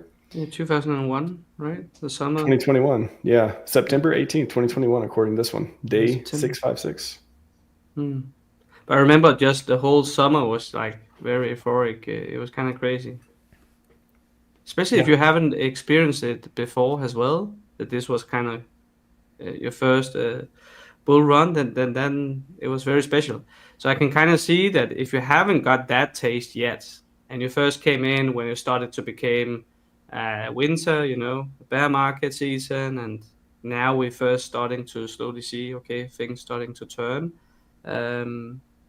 Okay, then of course that's going to affect your mindset, you know, and is this even going to recover at all, or is it just a ghost chain, and you know, all this stuff, you know, because this is going to create an emotional toll on you, you know, and if you then don't have any memories to kind of can give a contra evidence that, yeah, this can be good, you know, it was good, and this is just a phase, you know.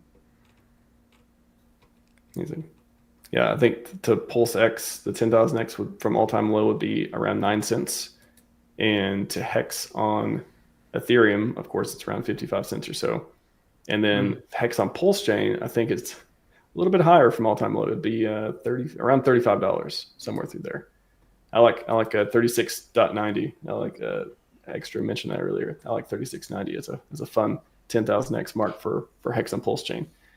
But yeah, I really wouldn't put it past the community and or a benevolent person who wanted to see those numbers actually manifest. So I think that's why not? I don't understand like what the negative sentiment is. It's like everyone, I know market cap doesn't matter. I know like people have their ideals and stuff on that too. But in general, like we did it again. We did it before. Why can't we do it again? When we have so much more exposure, so much bigger ecosystem, which you can say, oh, there's some downsides to that because splitting buying pressure and liquidity and all that stuff too. I would think that a lot of the people in the community, a lot of people who want the price to go up, A lot of the people doing the liquidity, you could say even the OA, all that stuff. There's probably ways I imagine they thought of to make that a little bit easier to do. And also, when we start onboarding people, the FOMO is real. This is like my third cycle. I've experienced FOMO twice so far, as far as bull runs go, and I hope to experience it very soon again. There isn't a lot of rationality to these things. The prices can go way higher than you think. And it's just those types of amazing things. Like, we got to channel that energy again. Like, yeah. We sell ourselves like really short, no pun intended, when it comes to like what kind of a product market fit do we have as a whole. You have HEX, you have PulseX, you have PulseChain, you have INC to a degree if you know the reward. So if you're speculating hard on the reward token, which I personally am, but not everyone does. I think before it was a lot easier to rally behind one coin and sort of just have this whole community kind of just like rally around that. And then now it's split up between now it's just not, you know, HEX. Now it's a whole nother HEX, and now it's, you know, the whole network of PulseChain and PulseX. So I think it's just a little bit more scattered out now. But ultimately, I think, you know, with what this chain can do mathematically, I do think there's a lot of smart people sidelined, and I think they're kind of just waiting to see what the next move is with the marketing, to be honest with you. I really think that we do have eyes on us. Maybe it's not highlighted. Maybe, you know, like we're obviously not really mainstream or anything like that, but make no mistake, you know, the immutable code is the immutable code. Like, you know, people are smart enough to read it, what it does, you know, the level of injecting liquidity, how much does the price move up, stuff like that. Like all of those things, I think we're not thinking too in-depthly on, and we're just looking at like the immediate chart, like right now.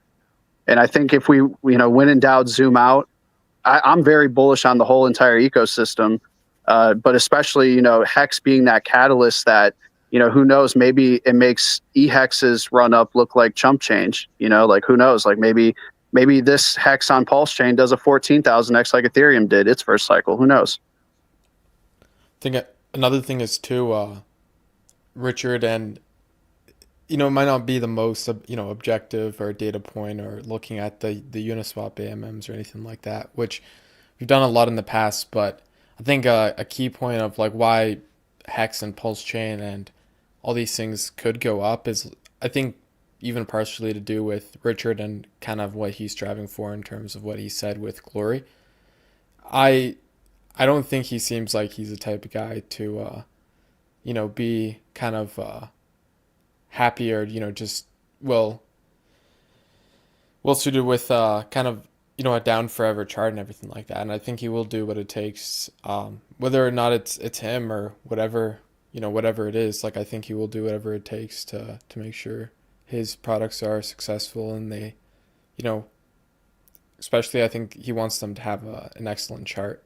So I think that was one of the main driving points even with EHEX when it was just on Ethereum. So. And we just got a retweet from Richard. Appreciate that, Richard. That's why the viewers just doubled or more. So pretty cool. Welcome if you just joined. We're just talking about the 10,000x and how we're so going to be rich or much richer, happy or much happier.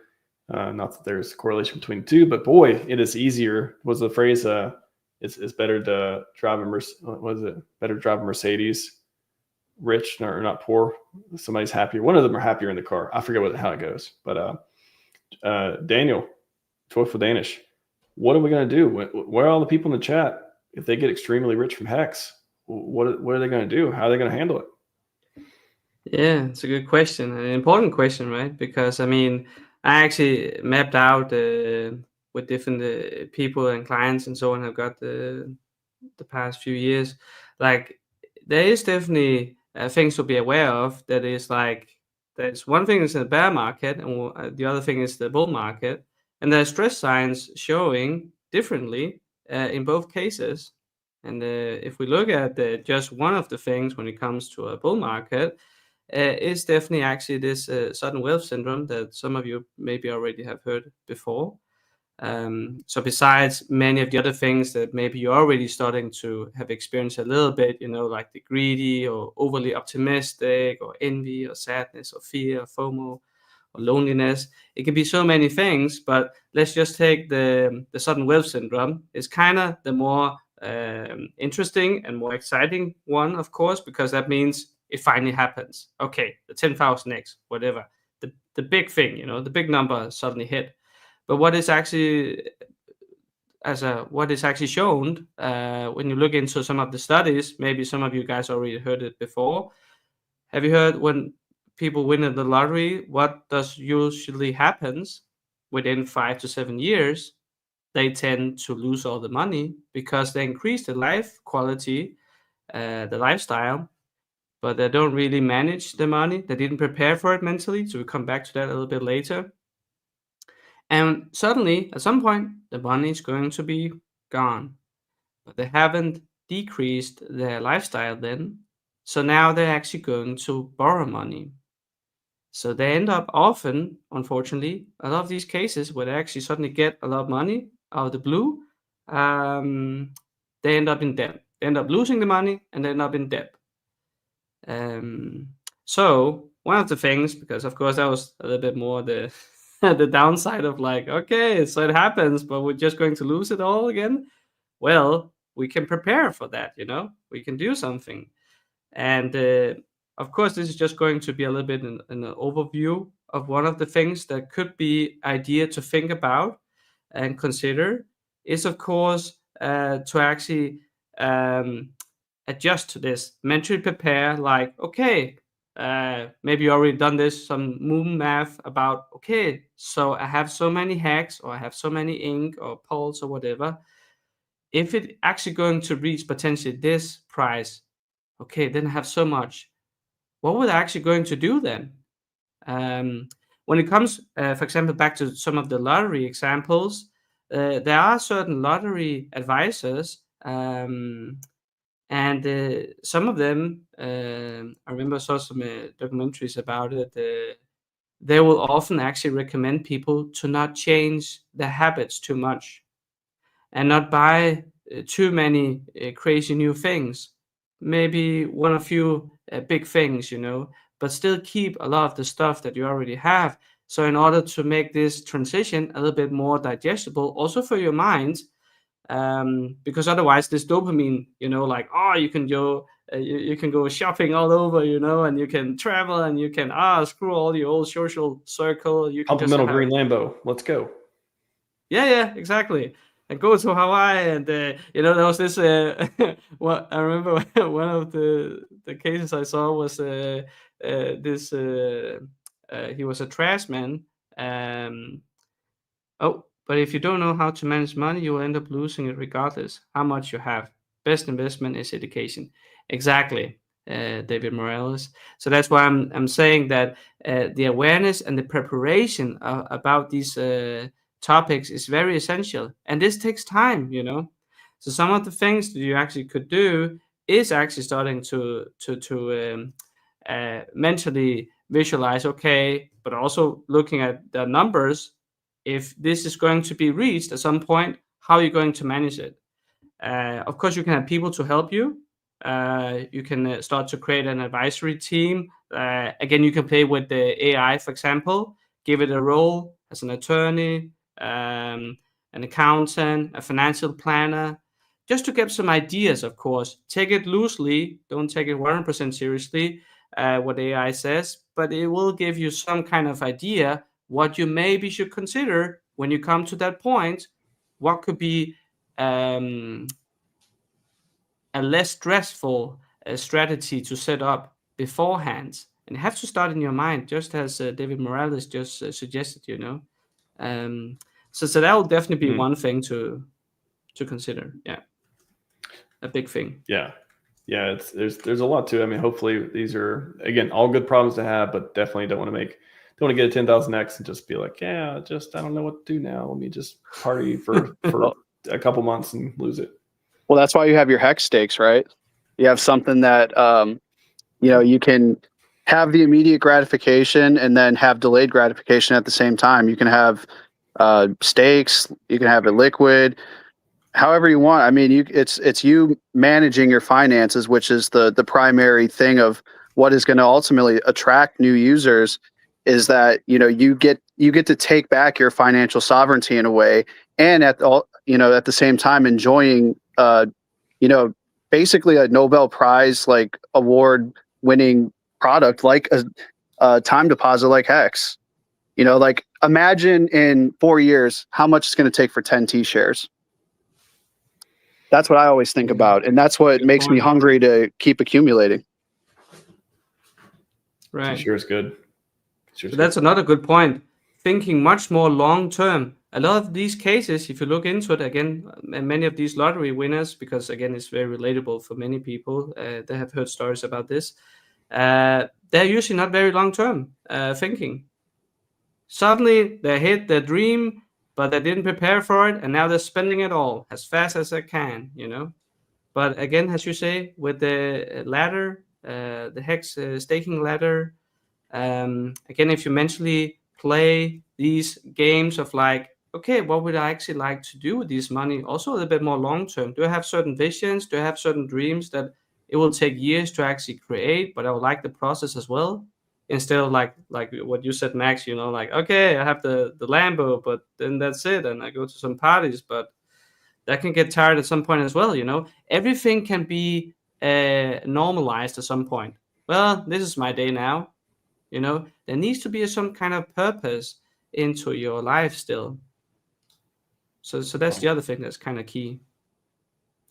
Kong, in 60 seconds or less, what's the road to 10,000x? What do we need to do here? It's a good question.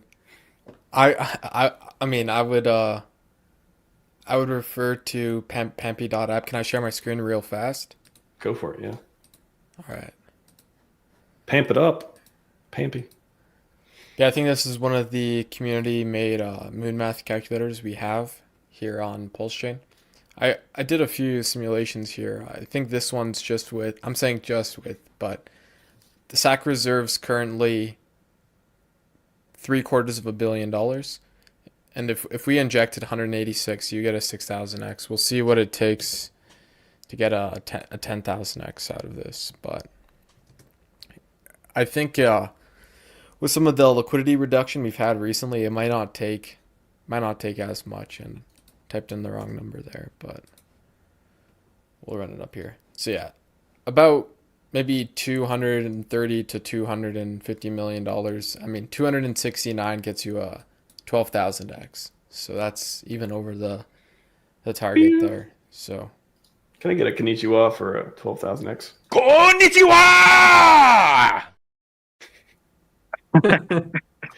Never gets old.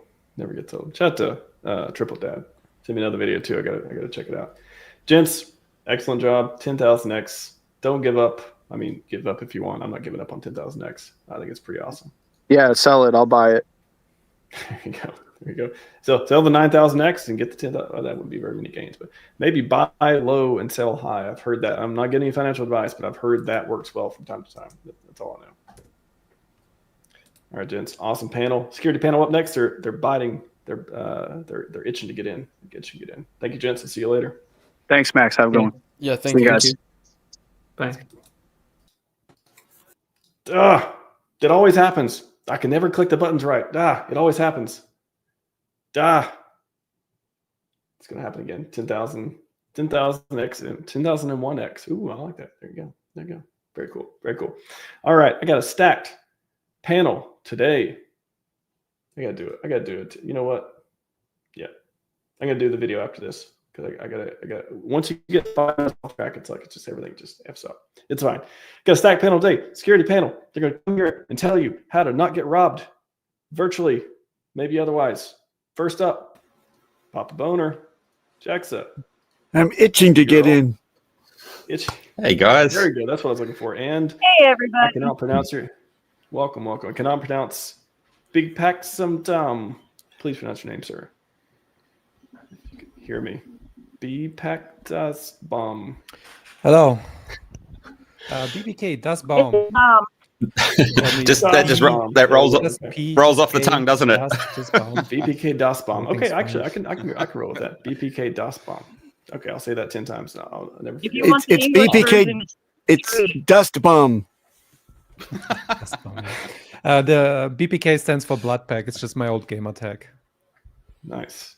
I've definitely seen you around for a while. I never can pronounce your name, so I'm glad I finally have you and Pesky Girl too. I think first time on the channel. Welcome, and I'm glad to be able to pronounce your name. Maybe if I remember. Yeah, it's pretty good name. Welcome, Pesky Girl, as well. All right, I've not sat down for a while. I'm gonna take a break. I'll be back in and out. You guys and girls do scary stuff. 3, 2, 1, go. Boom, security stuff.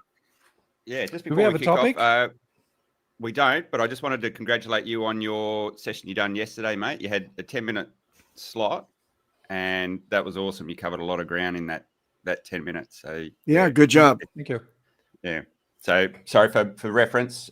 You done a security spot on the PulseChain conference yesterday. Just I know you probably had a lot more you wanted to cover there as well. So hopefully we've got a bit more time here today. We can delve into some of that. Yeah, we can talk about it. Sure.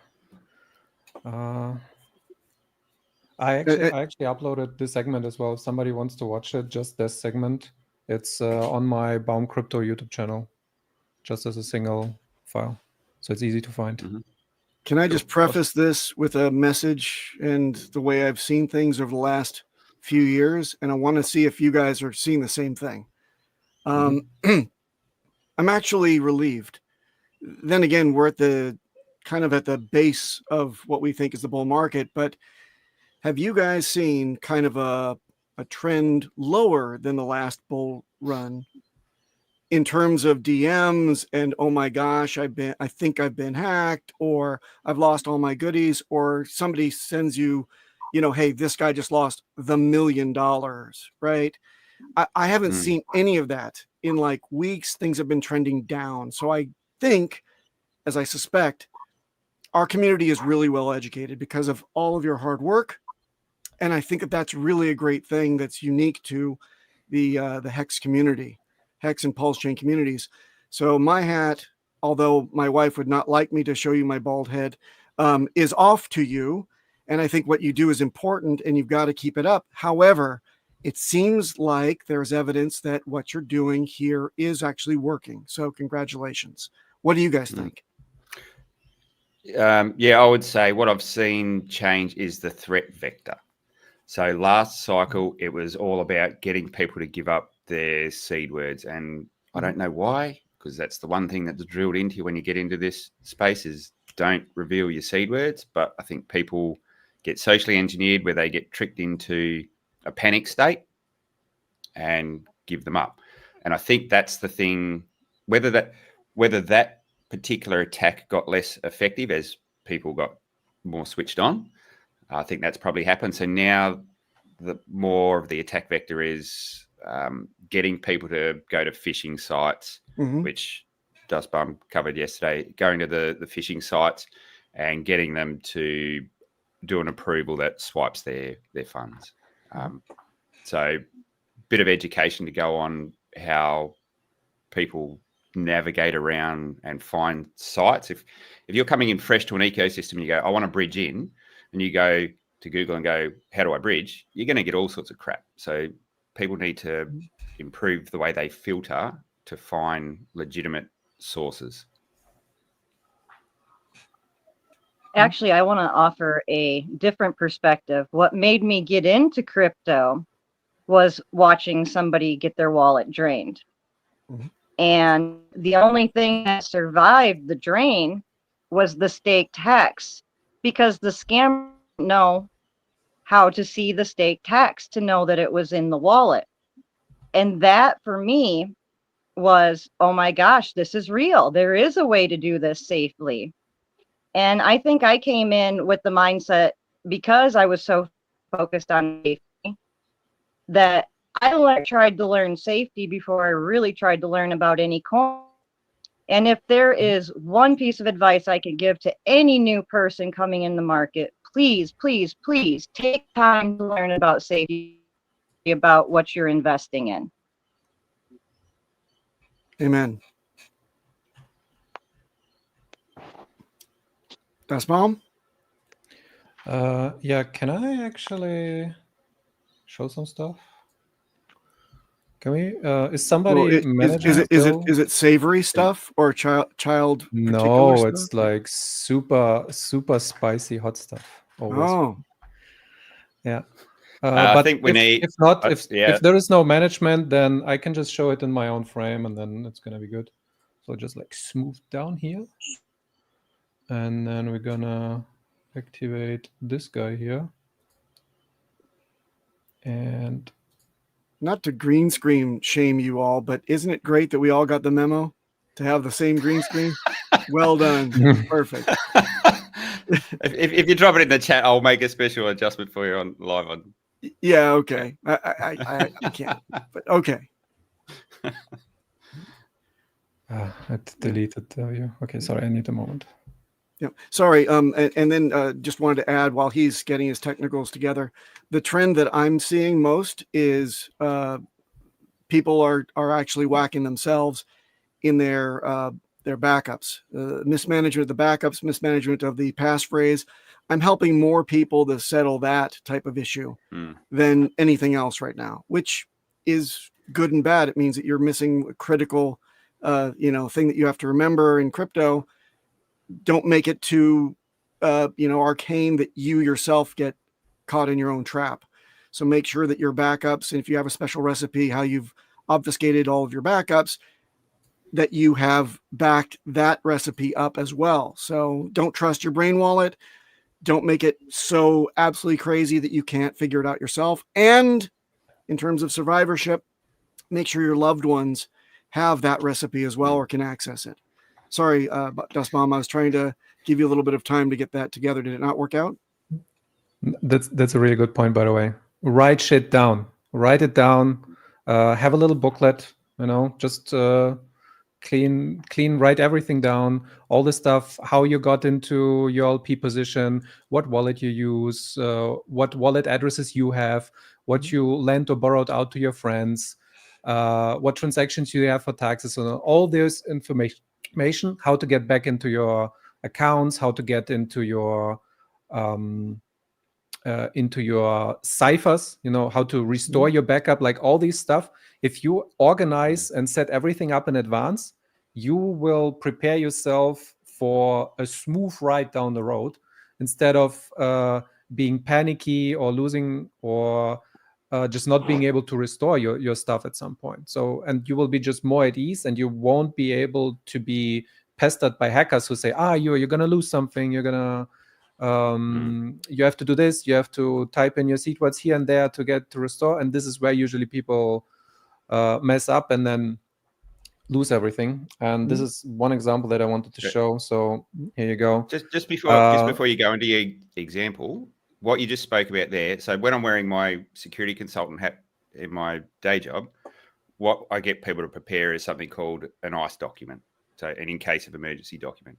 And that has basically, I'll give you a brief rundown. It has your important team. So who are the important people that one of your loved ones may need to contact if something goes pear-shaped? So you might be awesome at doing hex stakes, but your loved one has no idea about it. Is there someone they can lean on to help them? So build out who should be taking control of the assets,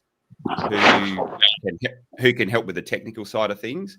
And then the rest of the document is what I call leaving a series of breadcrumbs so that people can get the pieces of information together that they need to be able to bring the right people and the right information together at the right time so that you can unlock the assets when you need to hand them over. Find those Dragon Balls. Well, and anytime you're trading, I'm going to pick on Tiger here for a second. We all probably have heard of Tiger, Crypto God. Anytime you're trading, your full attention needs to be on trading, because if you're in an elevator with a half-dressed woman and you accidentally send your funds to a contract address, you're not getting them back. Which half was that? You'd have to ask him. I'm not certain if it was top or bottom. Okay. Very nice. May I also add, These are polypropylene paper booklets. They are very useful for flood resistance for your backups and your ciphers and everything that Dustbomb was mentioning that you should back up, and Jex as well. This is a nice to have type of thing. These are really, really cheap. They're called surveyor books, and they come in this plastic type of paper. It looks just like paper. You use ferric type of alcohol-based pens on them, and they're very good for doing your Shamir sacred sharing and splitting up for disaster recovery as well. We can get into that offline. We don't have much time today, but Jexa, BPK Dustbomb, I'm sure Pesky also knows how to lead you through how to do a proper Shamir secret sharing backup of your goodies. And then finally, if you want to go for fire resistance, which in this community, you laugh at that whole type of, belt and braces type of attitude to backups. However, I know of 4 house fires so far in our community, 4 house fires, and we are consulted by actually 2 ex-firemen in our community that agree, keep your stuff on those fender washers. That Dustbomb actually created some template or some jigs, so you could actually pound your seeds into a fender washer stack. I don't know if you still sell them. Do you still sell them, Dustbomb? Yeah, they're still available. Excellent. There they are. This is what they are. And I actually have I actually have an update. I updated it just recently. So this Beautiful. is the type of backups that I prefer. This is for 24 seed words if you have 1 word per washer. And this is the same backup for 24 words as well. So you can size them down to whatever you want. Mm-hmm. And you can do so much with that. You can actually do your passphrase as well, which you also should be backing up in a separate geographic location. So, sorry, I was again buying you time. Did you have any other? They're the beautiful fender washer. You can collect all of this hardware at your local, brick and mortar store like a Lowe's or a Home Depot. There's no record of you doing anything to do with crypto when you do so as well. They're cheap.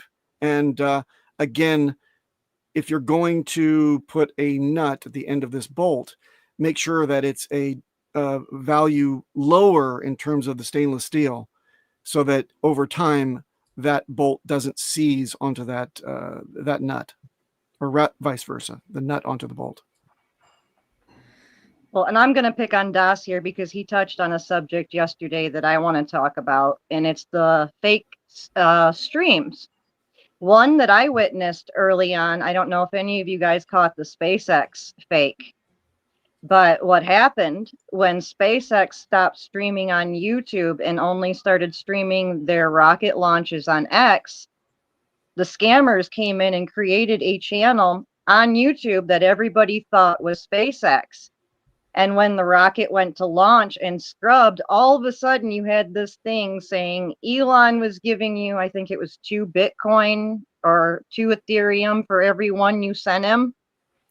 And I mean, oh my goodness, you get on NASA spaceflight and they try really hard to keep the crypto separated. And I can't imagine how many of the space nerds, which I'm a space nerd, 100%, NASA spaceflight is what got me on YouTube and made me pay for premium the first time. So please, I love all my space nerds out there. But I can't imagine how much that got everybody. Luckily, I had somebody, locally, Johnny Chaos, to tell me, you're being an idiot. Don't do that, to stop me. But how many people didn't have somebody around to go, hey, knock it off? And here is one of those examples. I didn't get to show it in the stream yesterday. I ran out of time. But this is basically from the Trump stream. So that's did I have it here? Trump for HEX. Yeah, so from this stream, the guy who who was on the fishing channel, they were fishing for other people to get their crypto. This leads to this website, and it's exactly what you were describing. So they have that 1 Bitcoin, get 2 Bitcoins back, and it's obviously a scam. So anytime all of this is fake This is just like randomly generated. They lure you That in look- and I think mean, like, that's a oh, there's pretty- actually transactions. That's a pretty legit looking site if you don't know how. Yeah, this it looks stuff works. nice. It has a nice setup. Yeah, but yeah. it's like all fake. And people who just don't know in advance, they think like, oh, is this like people get rich in crypto, right? This is how they get rich, right? And then they fall for this and they throw in their like, I don't know, 50K or so because they believe in this personality in Trump or in Elon Musk, in those record chips and so on, and they fall for it because they just don't know better. So the more you prepare yourself in advance, the more you learn about how the systems work, what security you should take care of advance before you even start the whole investing and trading part, then you're going to just be better off. And to get back to the initial question, in the very, very beginning, we talked about the websites that ask for your seed words, and I wanted to pinpoint this specific one. This one has been shared a lot in the community. They usually do it on Telegram, and they try to give technical support. And this looks like one of our community websites, but it's not. So what they do is they hunt for people who have tech issues. They pretend to be tech support. They say, oh, we are admins. We're going to help you. Please DM me, or they DM directly and hope that the guy is replying. So they hunt for you in your most vulnerable state where you think you lost something, you have a stuck transaction, you have like $1,000 or $10,000 on the bridge, and you think that it's not validating or whatever. And then they have all these options here that are fake options. They don't do anything actually. So if you click on them, that's all the same. See? Even though they are supposed to be fixing your transaction, clearing a pending transaction, like wallet error, clear wallet error, like, hey, magical button, clear all the things. It sounds too true to be good, right? But people in their fear state, they just go onto the websites and think they're gonna achieve something and remove their issue. And what ends up happening is they go to this website. It's like looking like it's gonna do something. All these buttons, they are all the same. Most people click on MetaMask because that's what people use. Stop using MetaMask. It's a super bad software. Yep. But you've been very polite then. Yeah. And then it just keeps loading and loading. And then at the very end, the only option you really have where it's trying to drive you to is connect manually. And then look, it's asking you for your seed words. And this is where at this moment you should think to yourself, like Papa B always likes to say, never type your seed words into your keyboard and your passphrase as well. So yeah, this is the worst thing. Up until this moment, you are safe, by the way, so you don't need to be that scared. But if you enter your seed words and press this connect, this is actually sending the seed words to the hacker. After this, it's usually gone within a few seconds because they have it automated wallet drainer set up. The seed phrases automatically read out. The bot is swooping through the address, clearing everything on all networks, and sending it to the hacker's address. Yeah. Just on, you just made you made a comment about up until what point you're safe, and so generally, now I'm not saying you do this, but if you do inadvertently connect your wallet to a site like that as well, generally, unless you sign some sort of transaction, you haven't done any harm. The moment in time when you start actually signing transactions, that's when you've got issues. If you're using, say, MetaMask or Rabby or Internet Money or whatever wallet it is, a software wallet where you generate your seeds on the computer and you sign instantly. So when a transaction pops up and says approve, it's like driving without a seatbelt because you don't have that extra moment to actually think before you press the approve button on your hardware wallet. So when you're using a hardware wallet, you've got to press approve on the Web3 wallet, Rabby or whatever it is. And then you've got to cycle through the transaction and usually do at least 2 or 3 presses on your hardware wallet. So it's just that mental, that space to have a mental check and go, okay, is this really what I want to do? Sometimes when I'm using a test wallet, it's very easy to just click on something and go, oh, shit. Yeah, without and using a actually robust reading it. passphrase too, Jexa. Using a Definitely. robust passphrase on the hardware wallet will give you more than just that instant of considering things. You're typing it in painstakingly. If it's on the actual hardware wallet itself, it's even more difficult. You're really committed to doing this. It gives you all that time to think, is this trip really necessary, right? Is this really safe? Yep. So yeah, it's another added bonus for using a hardware wallet. And by the way, if you are not using a hardware wallet now, I don't know what to freaking tell you. You got to be using a hardware wallet by this time with a passphrase. If you have liquid assets, start up a new hardware wallet. These things cost $50 now over at Trezor. You know, a Ledger as well. They have really low price SKUs.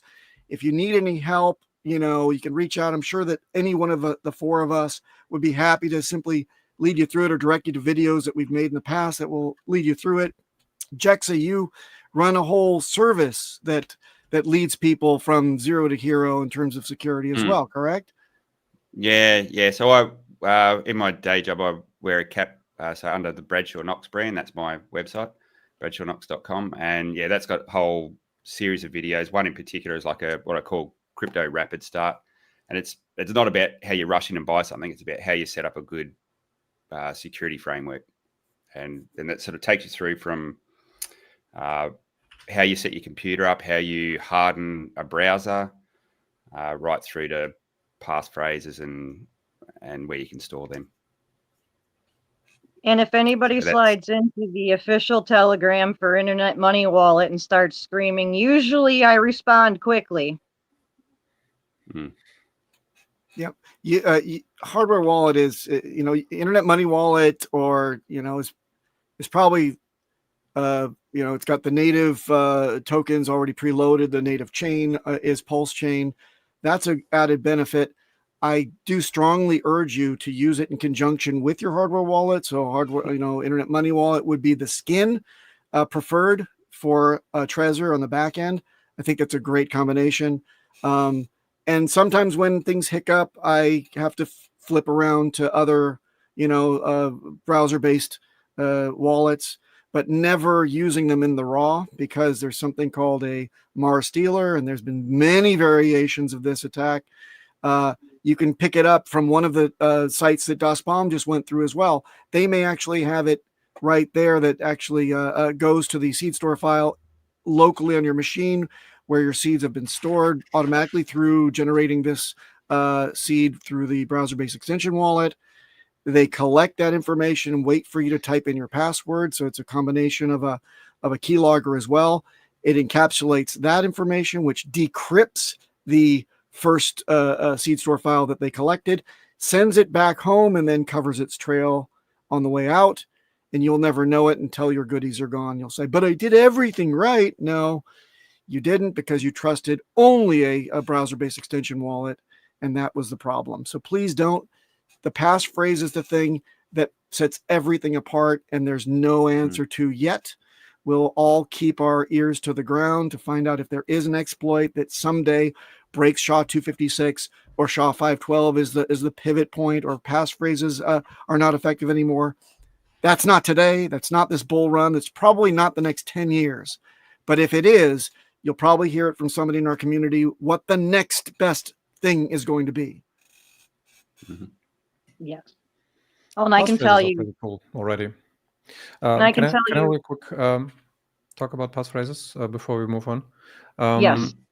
Not only do you get this time delay for HEX, but you also most of the times you only get asked for the actual seed words. A lot of the hackers didn't catch on yet to the, I actually need a passphrase as well. And you can have multiple passphrases, so you can organize yourself into a system where you have spread out information, spread out addresses on multiple passphrases. And even if you somehow manage to get one of them compromised, all the other stuff is still safe. So you can, for example, have your cold storage on this one particular passphrase, and you never give that out. You never type it in. You never give it to somebody, maybe only on super rare occasions, and you have it tucked away in a different spot. So you place your crypto, and then you need to drive like 3 kilometers or 2.5 miles for everybody else to get to that destination, to even get to that money. So it's more secure, more safe, because there is an additional barrier that you need to overstep to get to that. If you just have your 12 or 24 seed words, like either on your software wallet or on your mobile phone, which is even worse, it immediately gets like swiped away. But if you have the passphrase on top of it, it's harder to get to.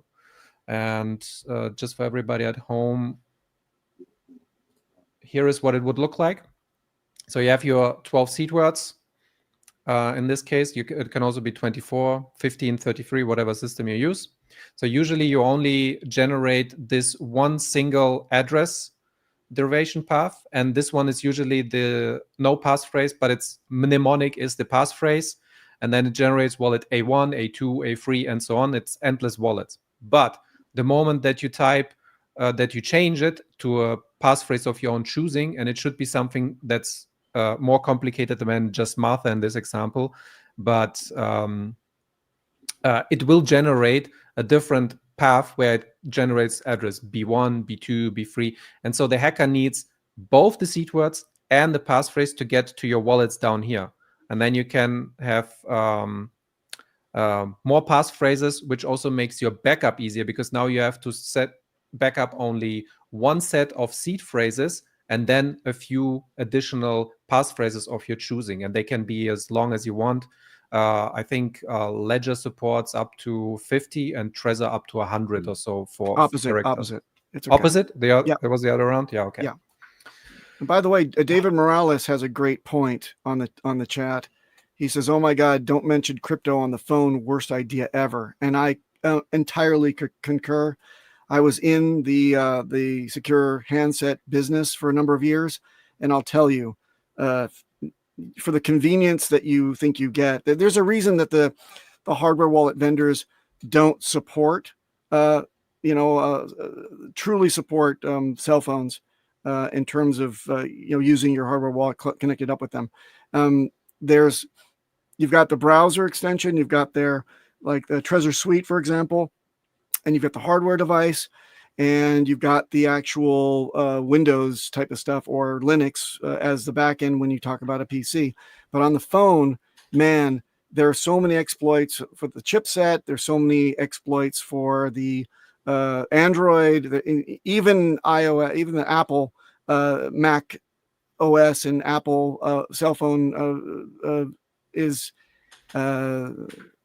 riddled with holes and availability to exploit. Plus, you've got another dimension of having to work interoperability. So the hardware manufacturers have pretty much given up. They took responsibility for the desktops and laptops, but not on the phones. So please consider that.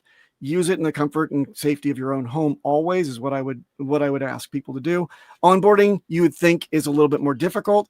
To hell with that. Retention is a lot more guaranteed. When you do onboard somebody, they're here for the long haul. Do not Google for bridge links. Do not dare. Do not click on sponsored ad. Oh, that was random. Yeah, that's the most important thing I can think of at this moment. I talked about it. What's the PulseX conference? Yeah, I did 15 minutes. Security. Go ahead. Have we got 5 minutes more, mate? Or we do. To get booted? We got 5 to 8. Yeah. Cool. All the talk about passphrases and seed words. I want to give a big shout out. I'm going to sound like a massive shill for Trezor, but they made a huge advancement in the way they allow you to manage your seed words with their latest 2 devices. So you don't have to go buy the flagship one. You can buy the lower cost model, and it still supports this. So rather than just have your normal 12 or 24 seed words, they allow you to set up something which Papa Bone has mentioned called Shamir, which is a little bit more complicated, but the security and the redundancy it gives you in how you protect your seeds is next level. Now, Ledger supports that as well, but the big change that Trezor made was you can start off with a basic type of seed word, it's 20 words, and you can expand that out and turn it into a Shamir, a more advanced Shamir as you're going, which is a really easy entry point for someone where you don't want to overwhelm them, but you want to get them into the space securely. So you can set them up on a basic one, and then you can roll them into the more advanced Shamir as they start to get a bit more comfortable, or the amount of funds they're trying to protect grows. I don't think there's any other wallet that does that at the moment. Is that correct? That I know of, no. Yeah. So it is a game changer. And yes, Trezor doesn't support every kind of coin out there, but use it as your primary storage. And then if you want to go get your other shit coins that only Ledger supports, fine, have at it. But just understand the security model is completely different. Well, the only thing I think that Trezor doesn't support is XRP. So, man, if you're playing with like It supports EVM. That's enough. yeah, exactly. Yeah, that's right. it. Yeah. Yes. Yeah, you've got to be on the fringes, like playing with Teo and things like that, where they're fringe ones that they're new and different kinds of chains. So yeah, you're going to have those odd things where you can't do that sort of stuff. Great point. That's part of the normal development, though. Like everything new and on the edge, it always starts out with software only. I mean, in Bitcoin, Bitcoin has also only had software wallets, and they generate it in the browser with everybody having access to it online. So it's like, and just like we just try to get away from it now because we just know better now and we have more options, right? And by the way, by the way, people were talking in the chat about the laptop, so offline, a crypto-only laptop that Bitcoiners originally, to get away and like simulate the hardware, well, they had to use air-gapped crypto-only laptops just to be able to generate cold storage wallets. Like we don't have to do that nowadays anymore. We can just use the hardware wallets because it's easier. If you are knowledgeable enough, you can still go the old original route and say like, oh yeah, I'm just gonna unscrew my laptop and remove the Wi-Fi card and do it by hand. But do you really want to learn that? That's that security convenience thing. And if you make it too inconvenient, you won't use it. Mm-hmm. Yeah, exactly. Yeah, that's a great point. I think it's easy, especially for people in security, to be like, no, you got to do all these things, and if you don't know about that, you're going to mess yourself up. If it's not simple enough and it's not frictionless enough, where people have to go out of their way to do it, they're just not going to do it. They're just going to be, nope, I'm not going to do it. I'm going to use hot wallet for everything. I'm going to do blah blah blah. That's another hard part of getting security for normal people, right? For sure. Well, Max, it's been like this since the beginning of HEX, since the AA opened up. I was battling some people. There was a dude in there that said, it's too much friction. We're not going to get any onboards.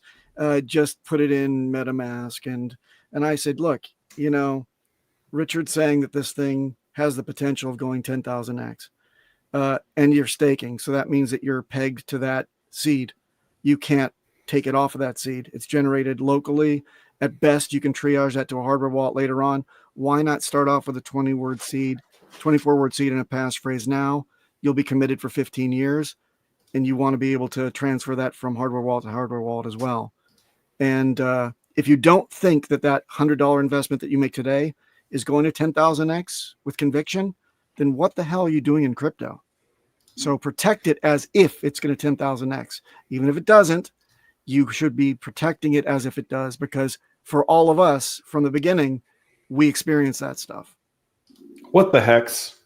What the hex? How to get a Treat your $100 like it's worth $1 million now. Imagine it's the future. Aliens are real. The singularity happened. I saw them. Crypto went through the roof. PulseChain is $2, and you got compromised and hacked and lost all your money. Do you want to be in that position? No, you can't turn back time, but you can change your position now on that. You can take security seriously and have your 24 words and the passphrase right now today. Go get it. I appreciate if you didn't FUD our bags for $2 hex. $2 hex with FUD. $5 hex. That's what I'm looking for. $5. Let's go. Every hex worth a $5. Imagine that. Every hex being worth a $5 bill. Why so bearish? Why so bearish indeed? I just want to drop this in here too. I don't know.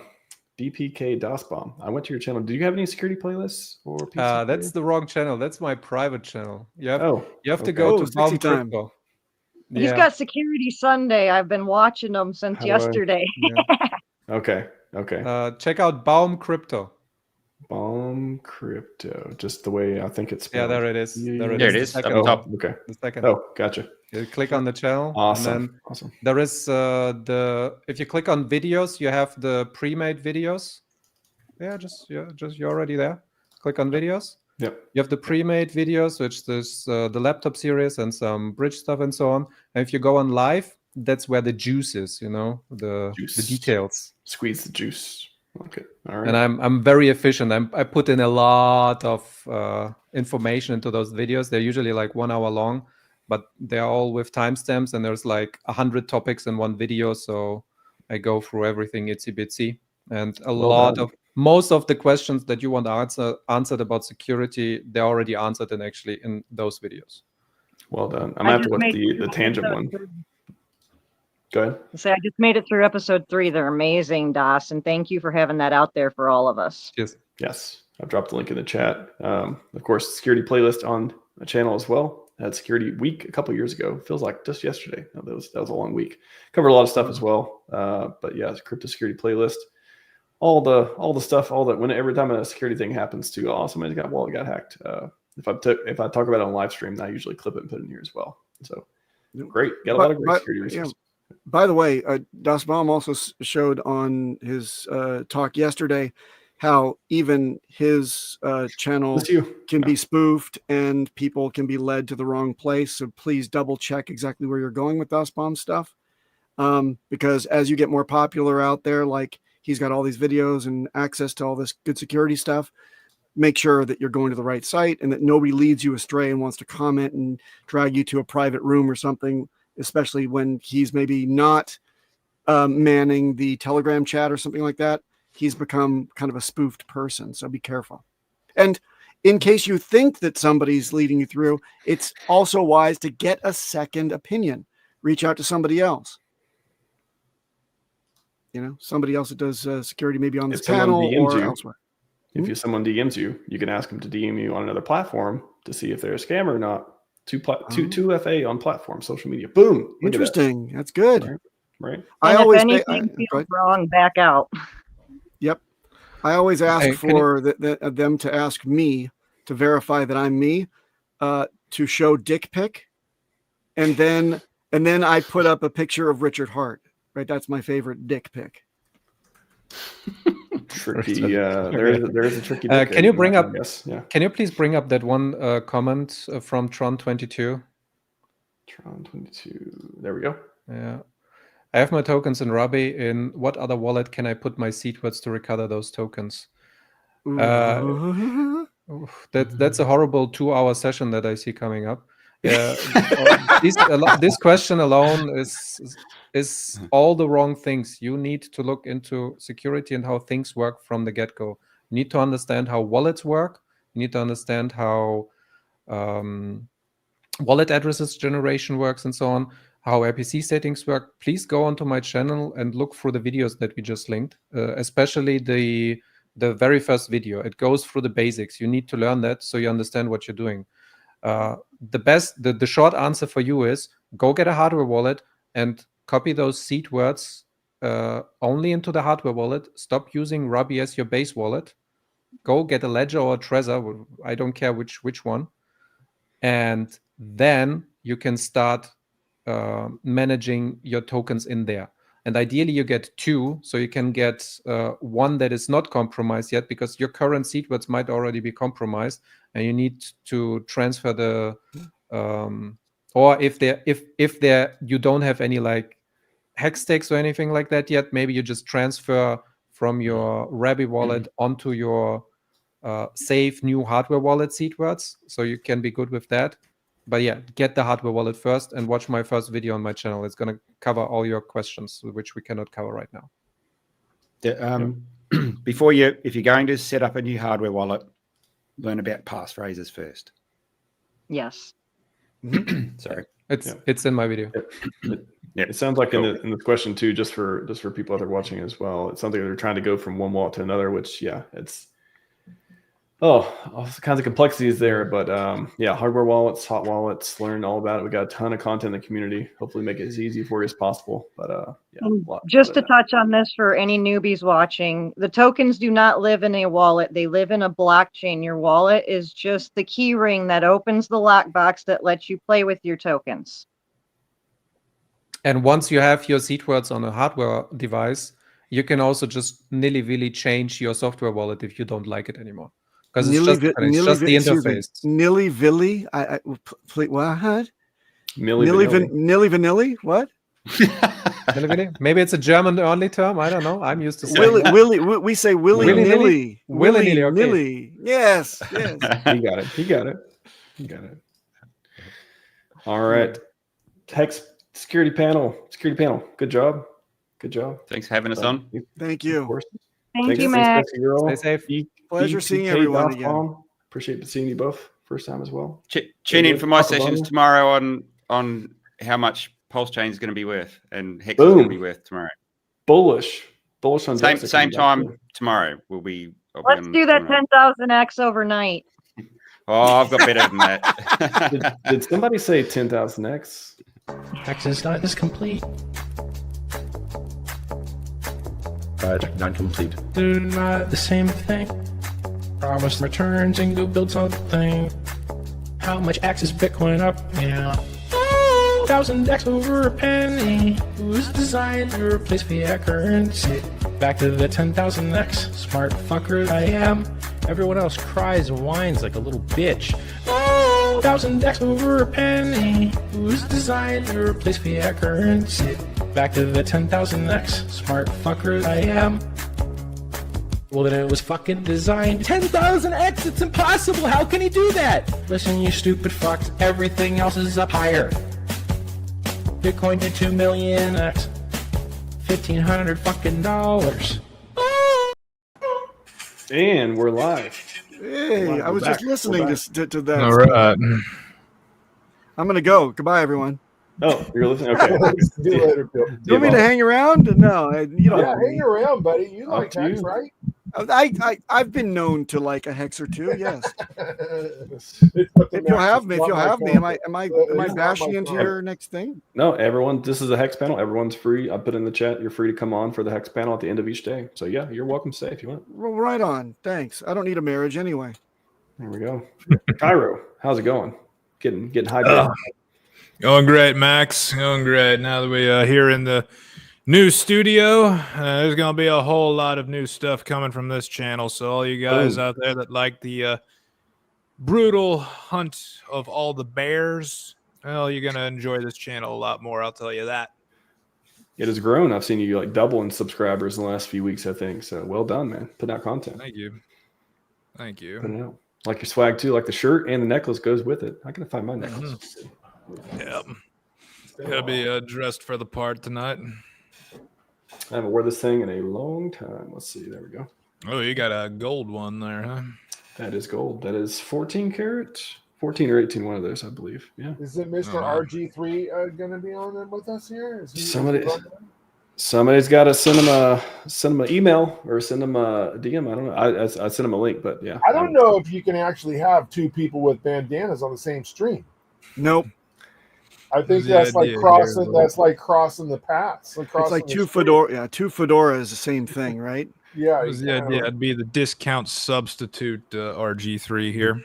You gotta get Craggle in the voice and the lectures and the standing on the walls. Crypto pirates. Dilapidated Bitcoin. Yes, he's got some great assist. He's on his way. He says something about updating the computer. Maybe he's on his way. All right. Figuring out my technology. He's imminent. Yeah. Anyone else, by the way, in the chat? I'll drop it in here. You guys talk about the HEX token and amazing stuff happening in the ecosystem. I'll be around. Take it away. All right. So what do you guys want to talk about? Cairo, you like starting things off. I like your monologues, buddy. What do you got? Oh, thank you. Well, our recent pop right here has just been a demonstration of what we can do in a very short amount of time we still are not going to have our great big pops that are consistently climbing like this upward step ladder that is going to mimic our previous bull run. We're not going to have that yet, because we got a big hurdle to overcome. You guys know what the hurdle is right now? You know what's, I guess, so to speak, cock blocking the bull run? You mean the greater bull run or our bull run?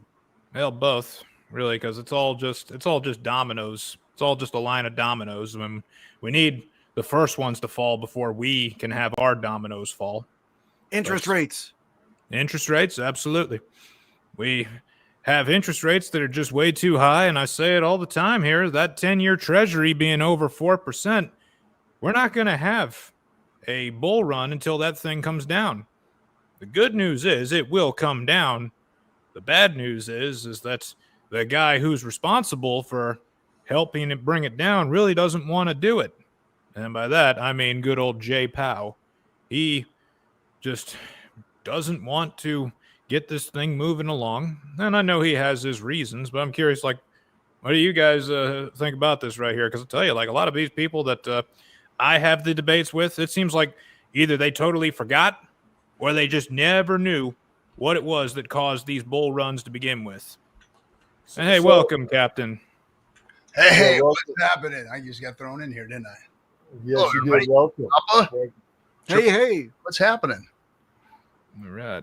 So if we've had interest rates at the level we've had now through this entire run up of Bitcoin, Ethereum, and now we're starting to see alts take a step in the line.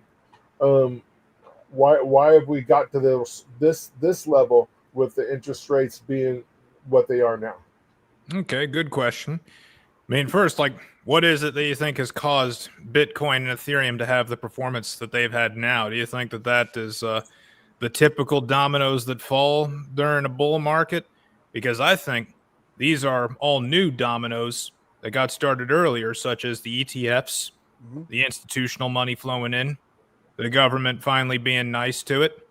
The typical dominoes that are falling in bull runs, like retail coming in, lots of exchange activity, all the shorts getting liquidated all at once, just this perfect chain reaction of positive events that usually go on. That really hasn't even started yet. Like, we just had a whole bunch of Ethereum longs get liquidated yesterday. There's a lot of shorts out there that are still yet to get eaten up. But when they do, that's where you can see things like, Ethereum add $1,000 to its price tag in one day, and then Bitcoin go from like 120 to 125, setting new highs with each with each big green candle day. I had a cigar with a guy that's kitty corner from me right over there in Vegas, and he told me months ago, retail's not participating yet. This is institutional investors that are driving this market. That's right. And Tom Lee's making his land grab for Ethereum, which is proof positive again that institutional money is the only big thing that's driving up the price of Ethereum right now too. So that's new. That's new this time around. Back before, Tom Lee was big on Bitcoin. He said Ethereum was going to do back at Fundstrat days. They were advising, but they weren't accumulating like this and giving Michael Saylor a run for his money on the Ethereum side. So what do you think of that type of momentum for Ethereum? Does it get priced out of where retail wants to get in? Are they going to have, number bias, and they're not going to want to get a full Ethereum in the next bull? Good question. Now, the thing with, like, when it gets up to like a price where only institutions can't afford it, if it does anything like it does in TradFi, that just means more institutions are going to pile in because it gets more attractive to them. Because you'll notice, like, whenever a company does what they call a reverse stock split, where they half the number of shares but double their price, that's because they only want, like, institutions investing in them, and that makes it more attractive to institutions, knowing, well, we don't have a lot of retail noise in this, and there's no small investors. It's just us supposed smart money people investing in it. So if that becomes the case with Ethereum, where it just becomes an institutional asset only, that's not necessarily going to hurt Ethereum. And that's not going to make it like unattractive to other kinds of buyers. It's just moving from one type of market to another, and it can still pump. And then that can still have like the residual effect of it causing like this branch out of like, you could call it like trickle out wealth, where it's hitting now all the ERC20s that are leveraged positions on Ethereum, and then also the alternative chains that are leveraged positions on Ethereum, namely PulseChain. Fascinating. So there is a direct. If the tidal wave or tsunami is coming, then by that token, the first to get hit would be HEX before That's PHEX. All right. So what Johnny Chaos says, it's closest to the door. So because it's closest to the entrance, it gets hit first, and then comes the PulseChain hit, which we got all sorts of theories on how that's going to happen. Like some people think that like the Richard Hart debate with Eric Wall, where he said, well, what if Ethereum has a 40x and I sell some of those profits and dunk it into my coins? He didn't say it exactly like that, but he kind of said that. Like some people think that's how it's going to start. Or other people are just going to think, well, there's just going to be way too much money sloshing around from the big round of money printing that's coming. It's going to be like twice the amount of money printing that would happen last time. And that money just has to have somewhere to go. And there's just not going to be enough Ethereum to buy. There's not going to be enough Bitcoin to buy. You keep hearing about like the supply crunch or the shortages that are on exchanges and everything.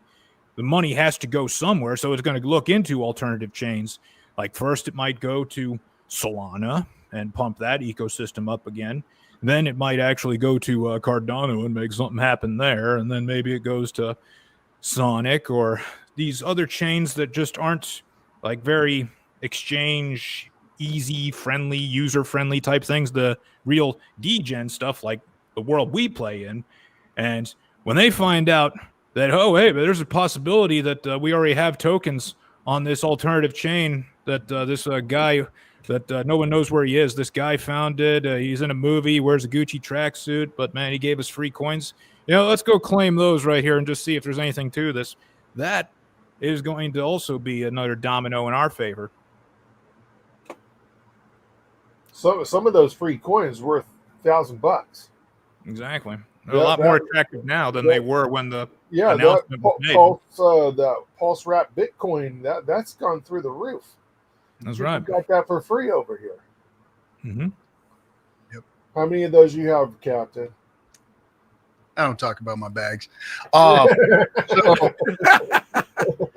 They're heavy and low. We've got a lot to digest here, you know, with what's going on, and I think that you know, you're hitting some good points with the institutions and what they're doing. If we've noticed, you know, I started talking about this a year ago when I started seeing big OTC moves on Bitcoin, and I was throwing up the red flags everywhere, saying, "Hey, another OTC move. We got a brand new wallet that just sucked in $1 billion worth of Bitcoin." It does that not alarm anybody? Like people just don't move $1 billion worth of Bitcoin.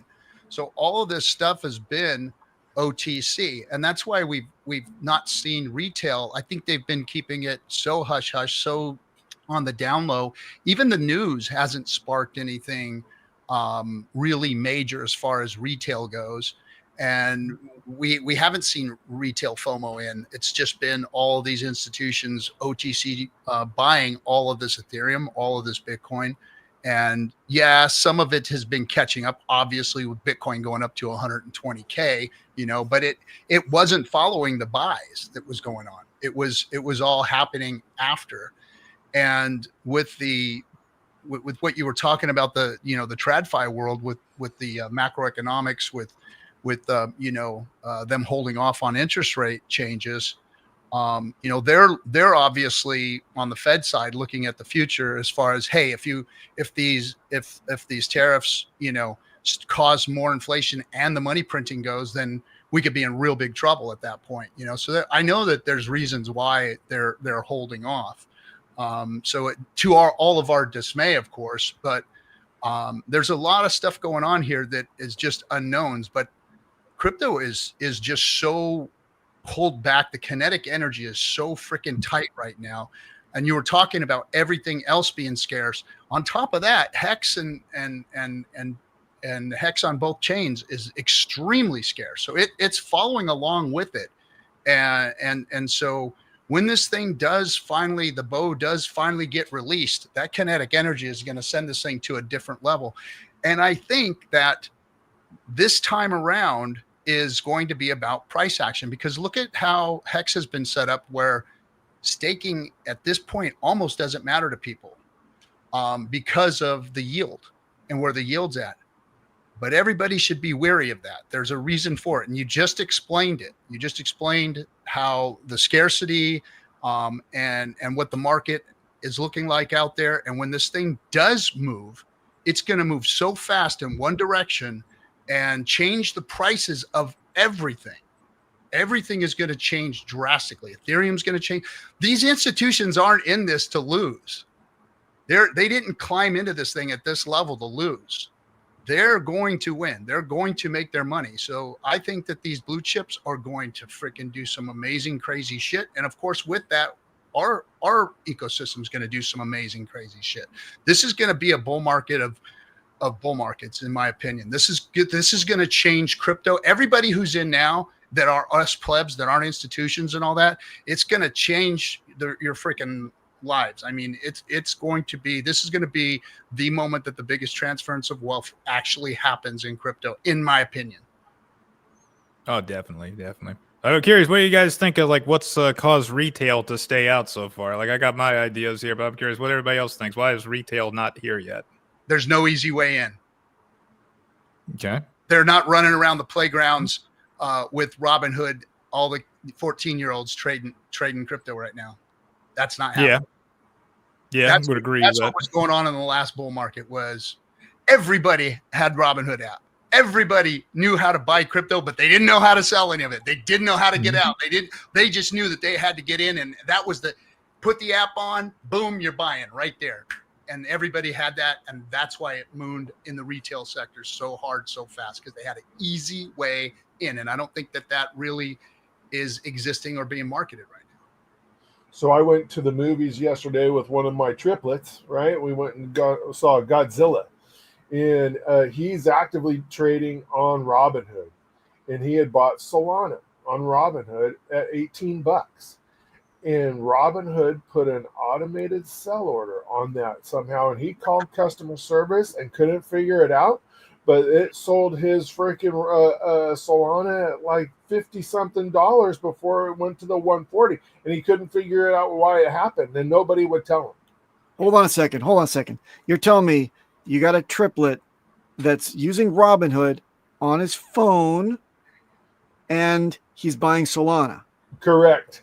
Okay. So now I'll tell you, it's a good thing then, triplet dad, that you got two backups, because that one got to go. Yeah. So I'm going to be doing some trips down south with vets and coming down to see RG3 in a week or so.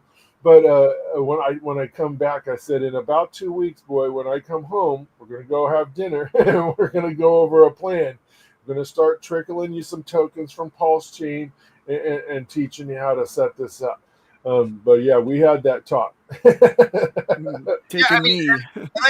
I've been doing it at this level for the last, I've been in crypto since, 14 and understood it before that, but it was 5 years now, almost 6 years, I have been going at this level in this ecosystem, and I still have onboards calling me about, what do I think about Solana? What do I think about this meme coin? What do I think about that? To this day, they're still doing it. Made a movie. I stream every week. I mean, they know who I am and what I do, but they still call and ask about those things.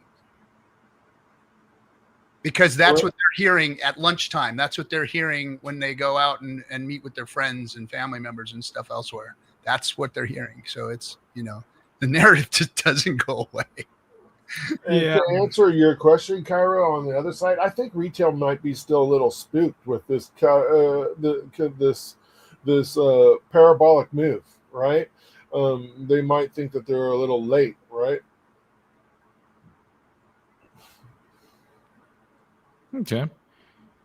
Anybody else got anything else to add to that? Because I want to show you like why I think what's keeping retail out here. Anybody got anything else to say about it though? Yeah, Grandpa won't freaking give me the keys, and he won't fucking die. That's right.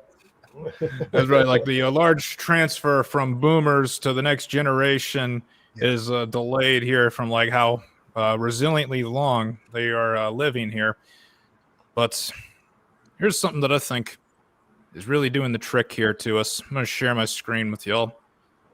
I don't know if y'all have seen this here. This is from the Federal Reserve's blog that shows GDP growth by state. And you can see there's a lot of red on there. That means a lot of states actually experienced negative GDP growth in quarter one. Quarter two numbers. Can't see your screen. Can't see your screen, so can you use your hands? Can't see it yet? Okay, hang on. Let me. No. Oh, wait, is this it? I think this works here, right over here. Yeah, we're just going to get a quarter panel from you. So, if Max is in the background, do you see Kairos sharing the screen, bud? Here, let me get an image file. I'll just take a picture of this, and then I'll upload the picture. Avatar. Nice. Or you could be like Richard Hart, and you could color copy it and let it flop all over the place while you're trying to show your stuff. That's always good. Yeah. Color copy it. Mm-hmm. So while I'm uploading this here, what I want to say about this is basically it's saying that 39 out of practically 50 states are experiencing negative GDP growth. And when you got that going on, there's just means nobody has money. We're practically in a recession at that point, especially if the quarter two numbers come out in a few weeks here and show the exact same thing.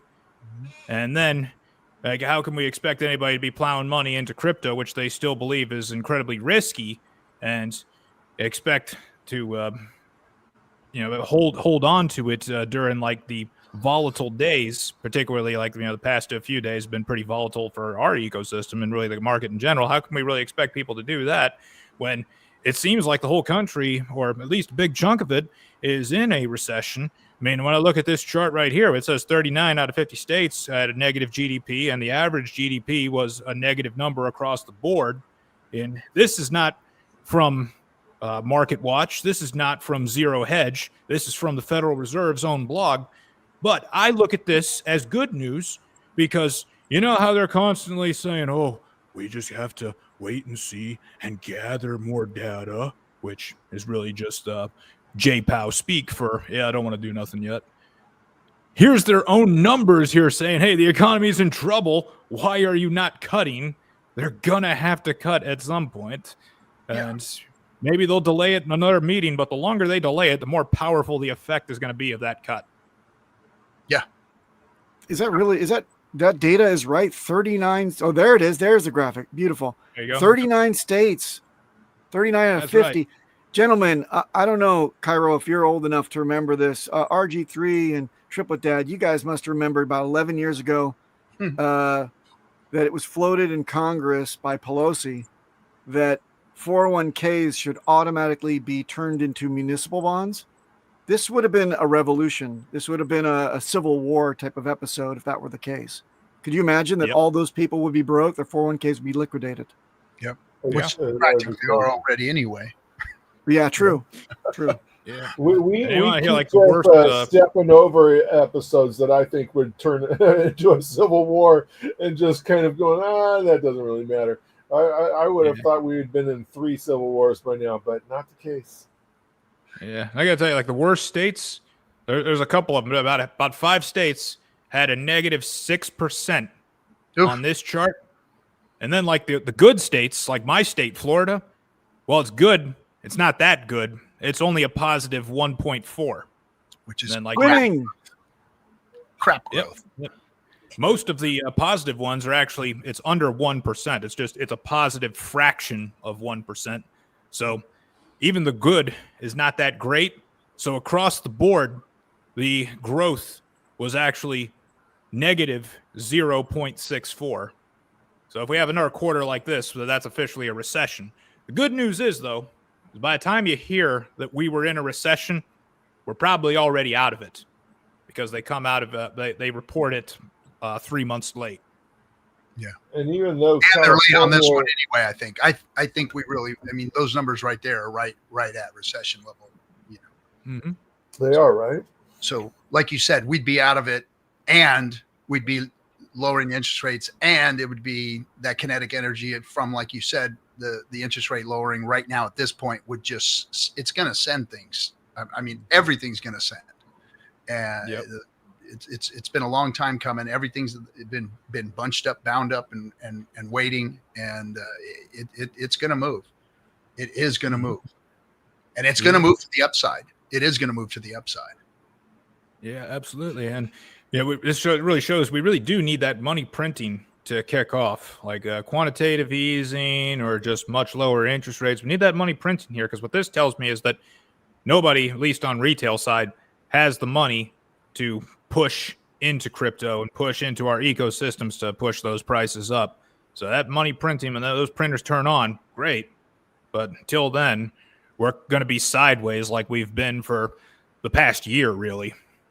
And that'll also stop the recession from worsening too, because it could, if they don't print the money and leave interest rates as they are, it's the formula for the depression is what's going on right now. And if they don't get that thing, people don't understand. Everybody money printing bad. Well, had they had this tool or used this tool back during the Great Depression, that wouldn't have happened. They would have been able to mitigate it to some point. It wouldn't have been as deep and as hard as it was when the Depression hit. So that's why they do this. And, not saying that it's a good thing, because, I mean, we put ourselves in this position because of all of the, the lending and the borrowing and the spending. But it's the only solution to it. It is the only solution to it.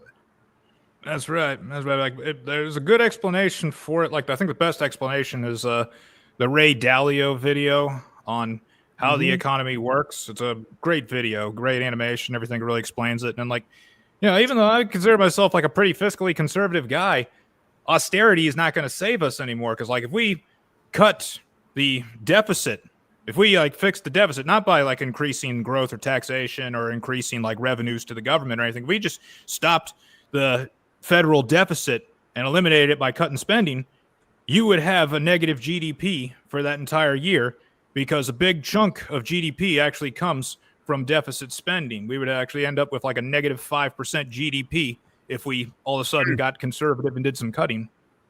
So it's too late.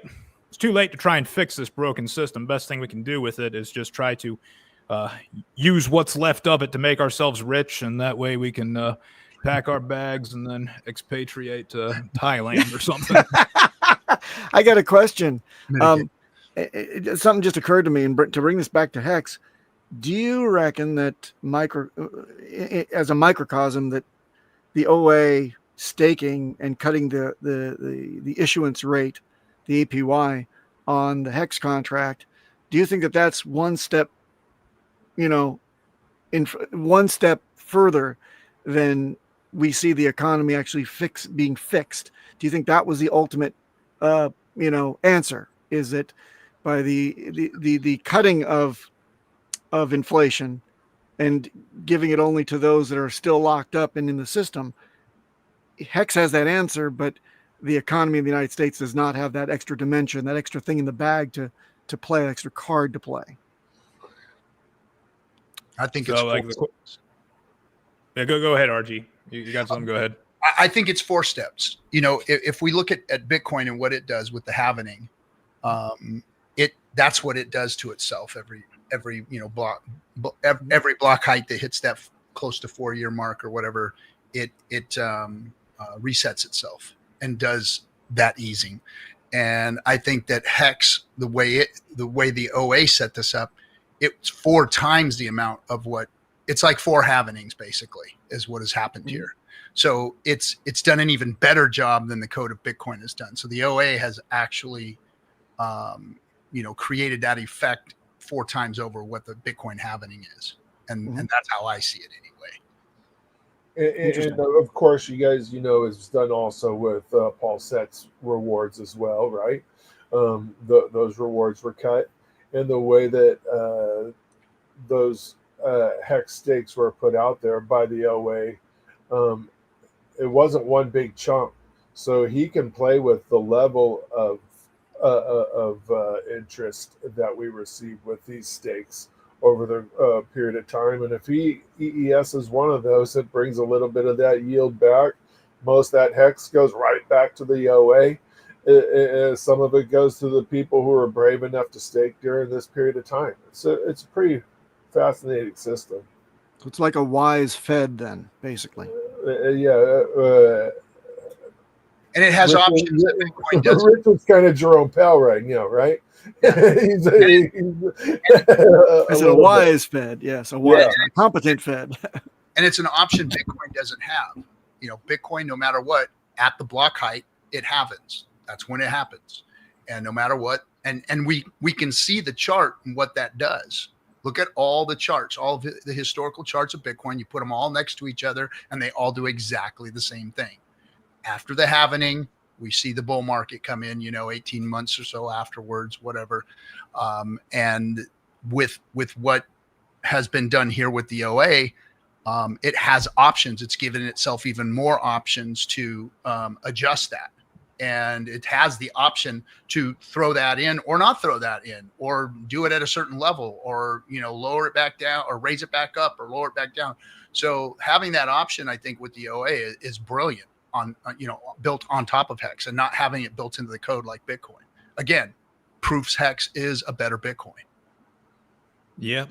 And we know that, like, Richard definitely wants to be known as the guy that created or founded the best performing asset in the history of assets. And I think that this move that was made here with the OA and staking all of this HEX was a giant step towards that, because when I look at the Go Pulse right now, it says that the liquidity of HEX is just 340 million HEX. And at the current price, that's only $4 million. That's nothing. That's nothing. That's nothing. We've seen that much go in a day. In a day, we've seen that much go in a day. So just the last. Hold on to your hats, folks. Hold on to your freaking hats, man. Yeah. Just seeing what's coming through the bridge in the last couple of days here, we practically got that much. So when the money printer goes burr and some of that money comes our way, oh my God, can you imagine? Like, some hexagons out there, you guys only saw this once, was like back before PulseChain, before PulseChain's launch, we saw HEX go from like 2 cents to 12 cents just in one night.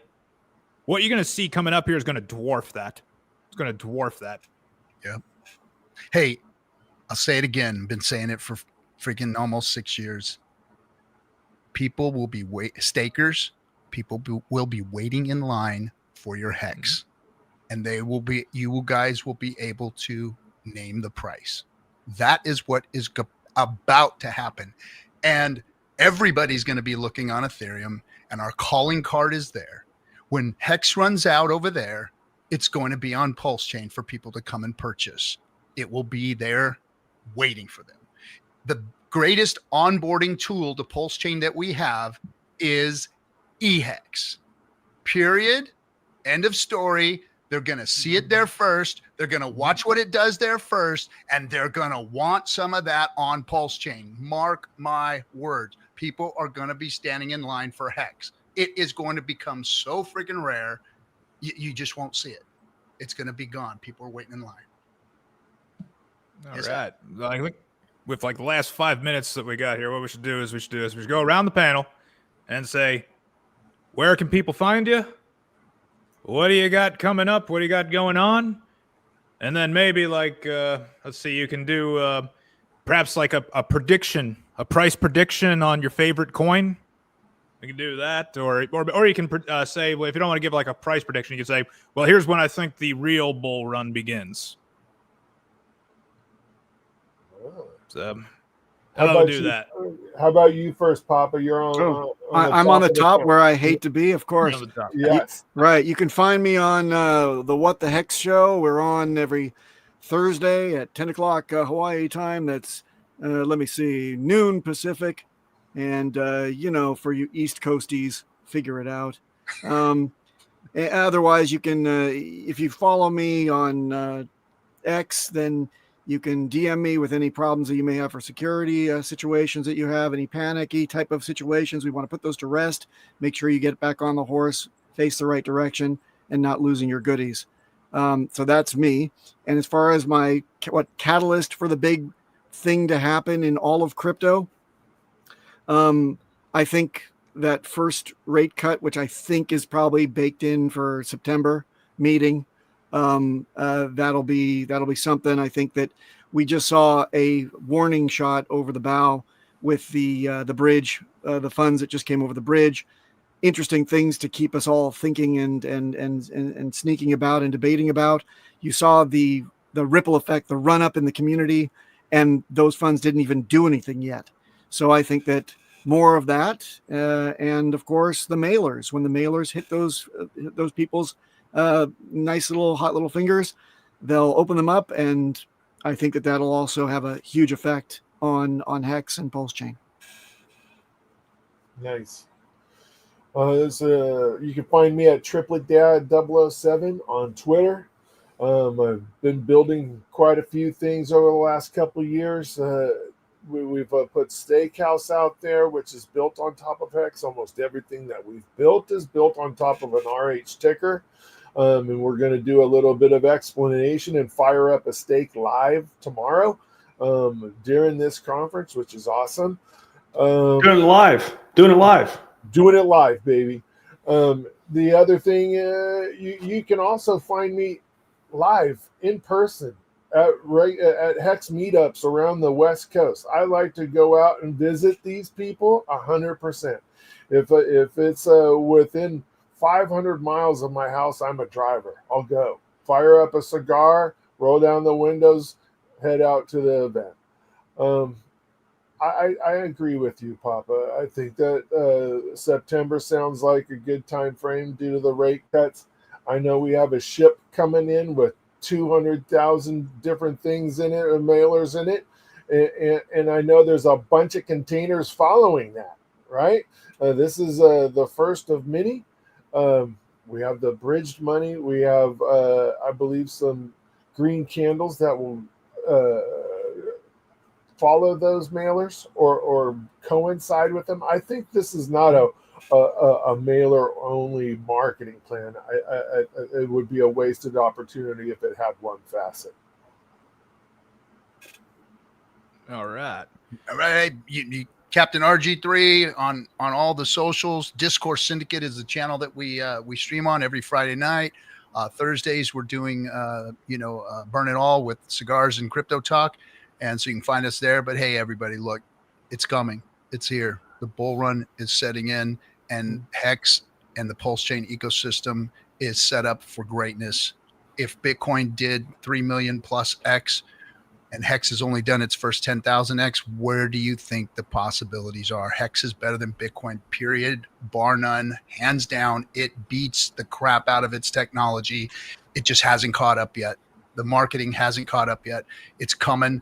The bow is pulled back and it's about to fire. So here's what what I'm telling everybody. Get yourself prepared for this bull market. Make sure that you know what you're doing. Get your security in place. Get everything together, because this can be life-changing wealth for you in the next year here. So get prepared. Know when your entries, your exits are, and all that good stuff. You got to do you. No financial advice. Everybody's got to do you. You do what's going to be comfortable for you to run through this bull market. And be ready. It's coming. 100%.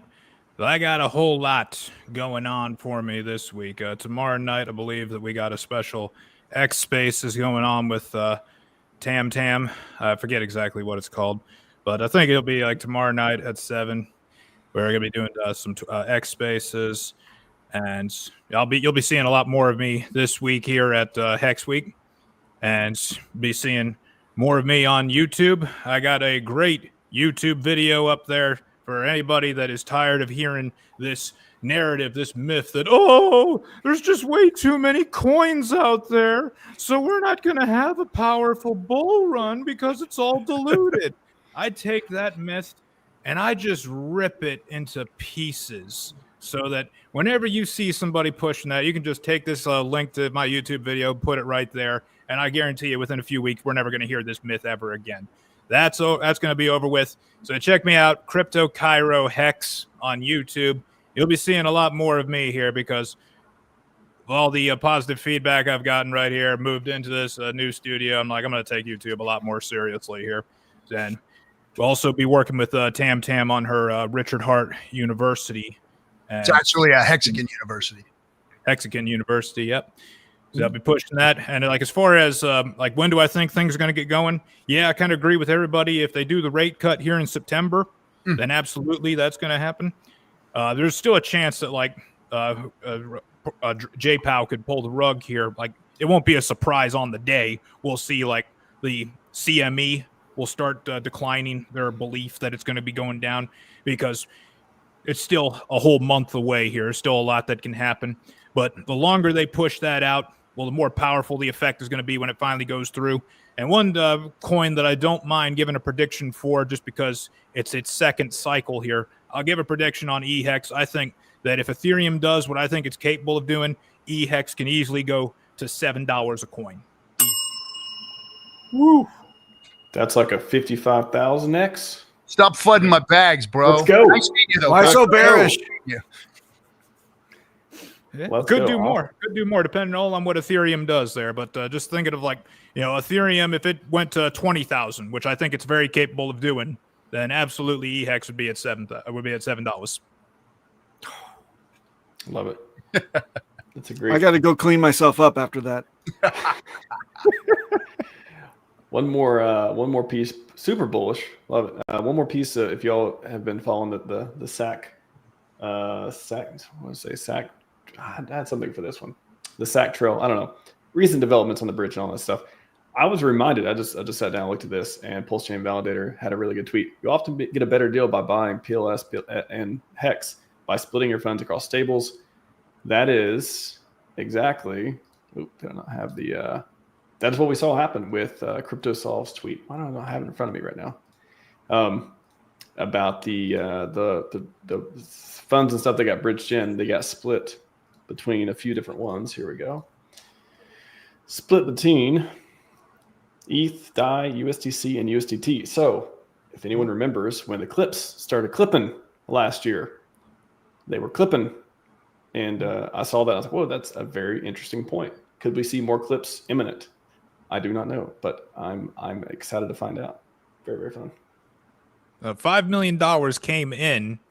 And remember what we said earlier, there's only $4 million of liquidity in HEX. Left. Exactly. No, 55,000x. Well, what are your guys' opinions on what are those funds going after first in the of the RH tickers? Let's just say those are RH funds or OA funds, and they are going to buy a token in the RH ecosystem first. What is he buying first?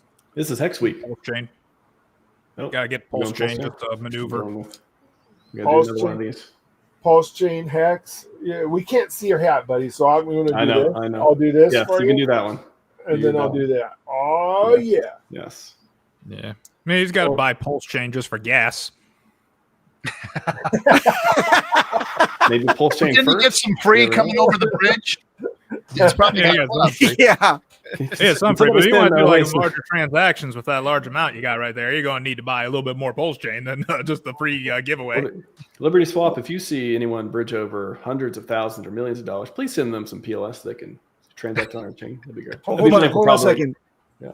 Does anybody want to wager that the first transaction to buy it fails because he's really cheap on the gas fees? He set the limits too low. Do you remember this? Do you remember that? Remember those clips? He was bouncing between PulseX and Patias just to try to get something to go through. Yep. Oh, quick question here. Very timely. Suzy Q, what days are you meeting up for the mailers? RG3. Any updates on that before we go? I have nothing. I don't know what's going on. I know that these things are supposed to be coming into the United States somewhere, and I'm on standby to donate my time to help do whatever I can. So did you find a van for him yet? I haven't. I don't know. I think somebody out there is looking looking for a van.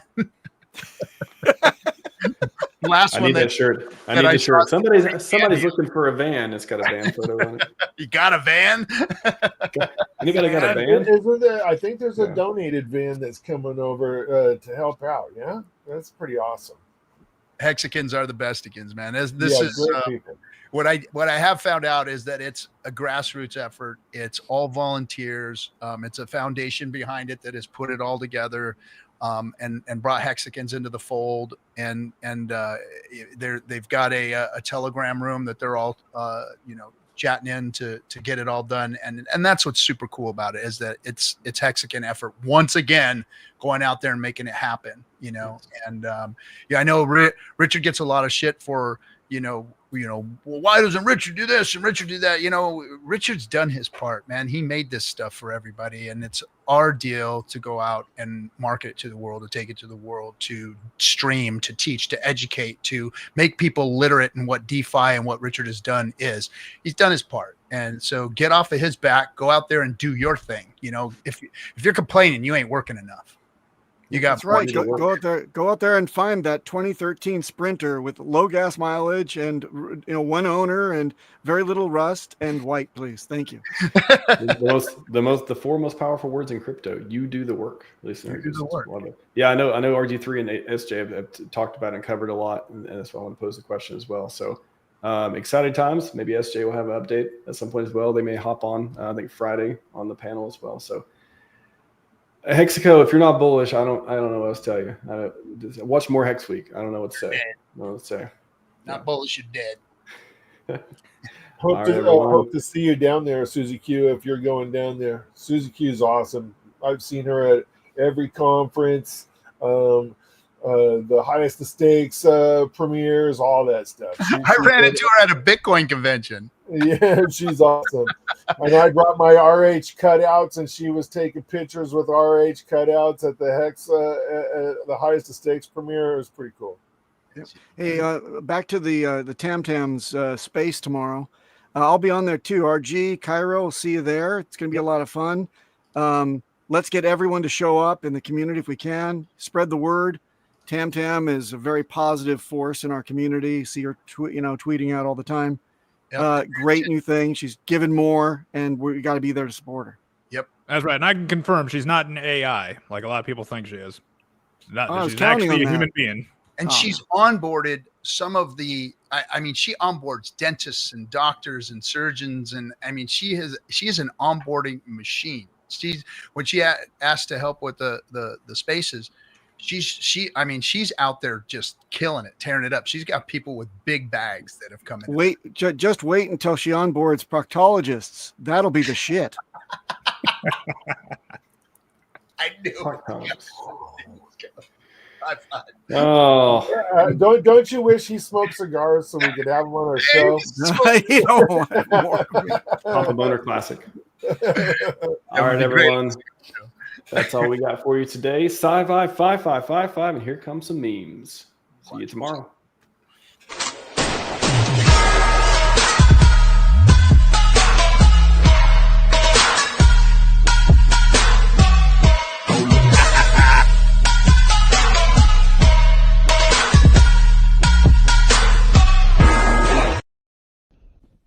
This is the greatest thing I have ever seen in my life. This is amazing. Hey, listen, seriously. Stop what you're doing right now and listen. It's important. People are getting rich right now. Truly rich. And you could be one of them. You need to see how people are becoming millionaires with HEX.com. HEX's launch phase ends on November 19th, and there's still time to get involved. HEX can make you truly wealthy. Go to HEX.com to find out more. That's HEX.com right now. HEX.com.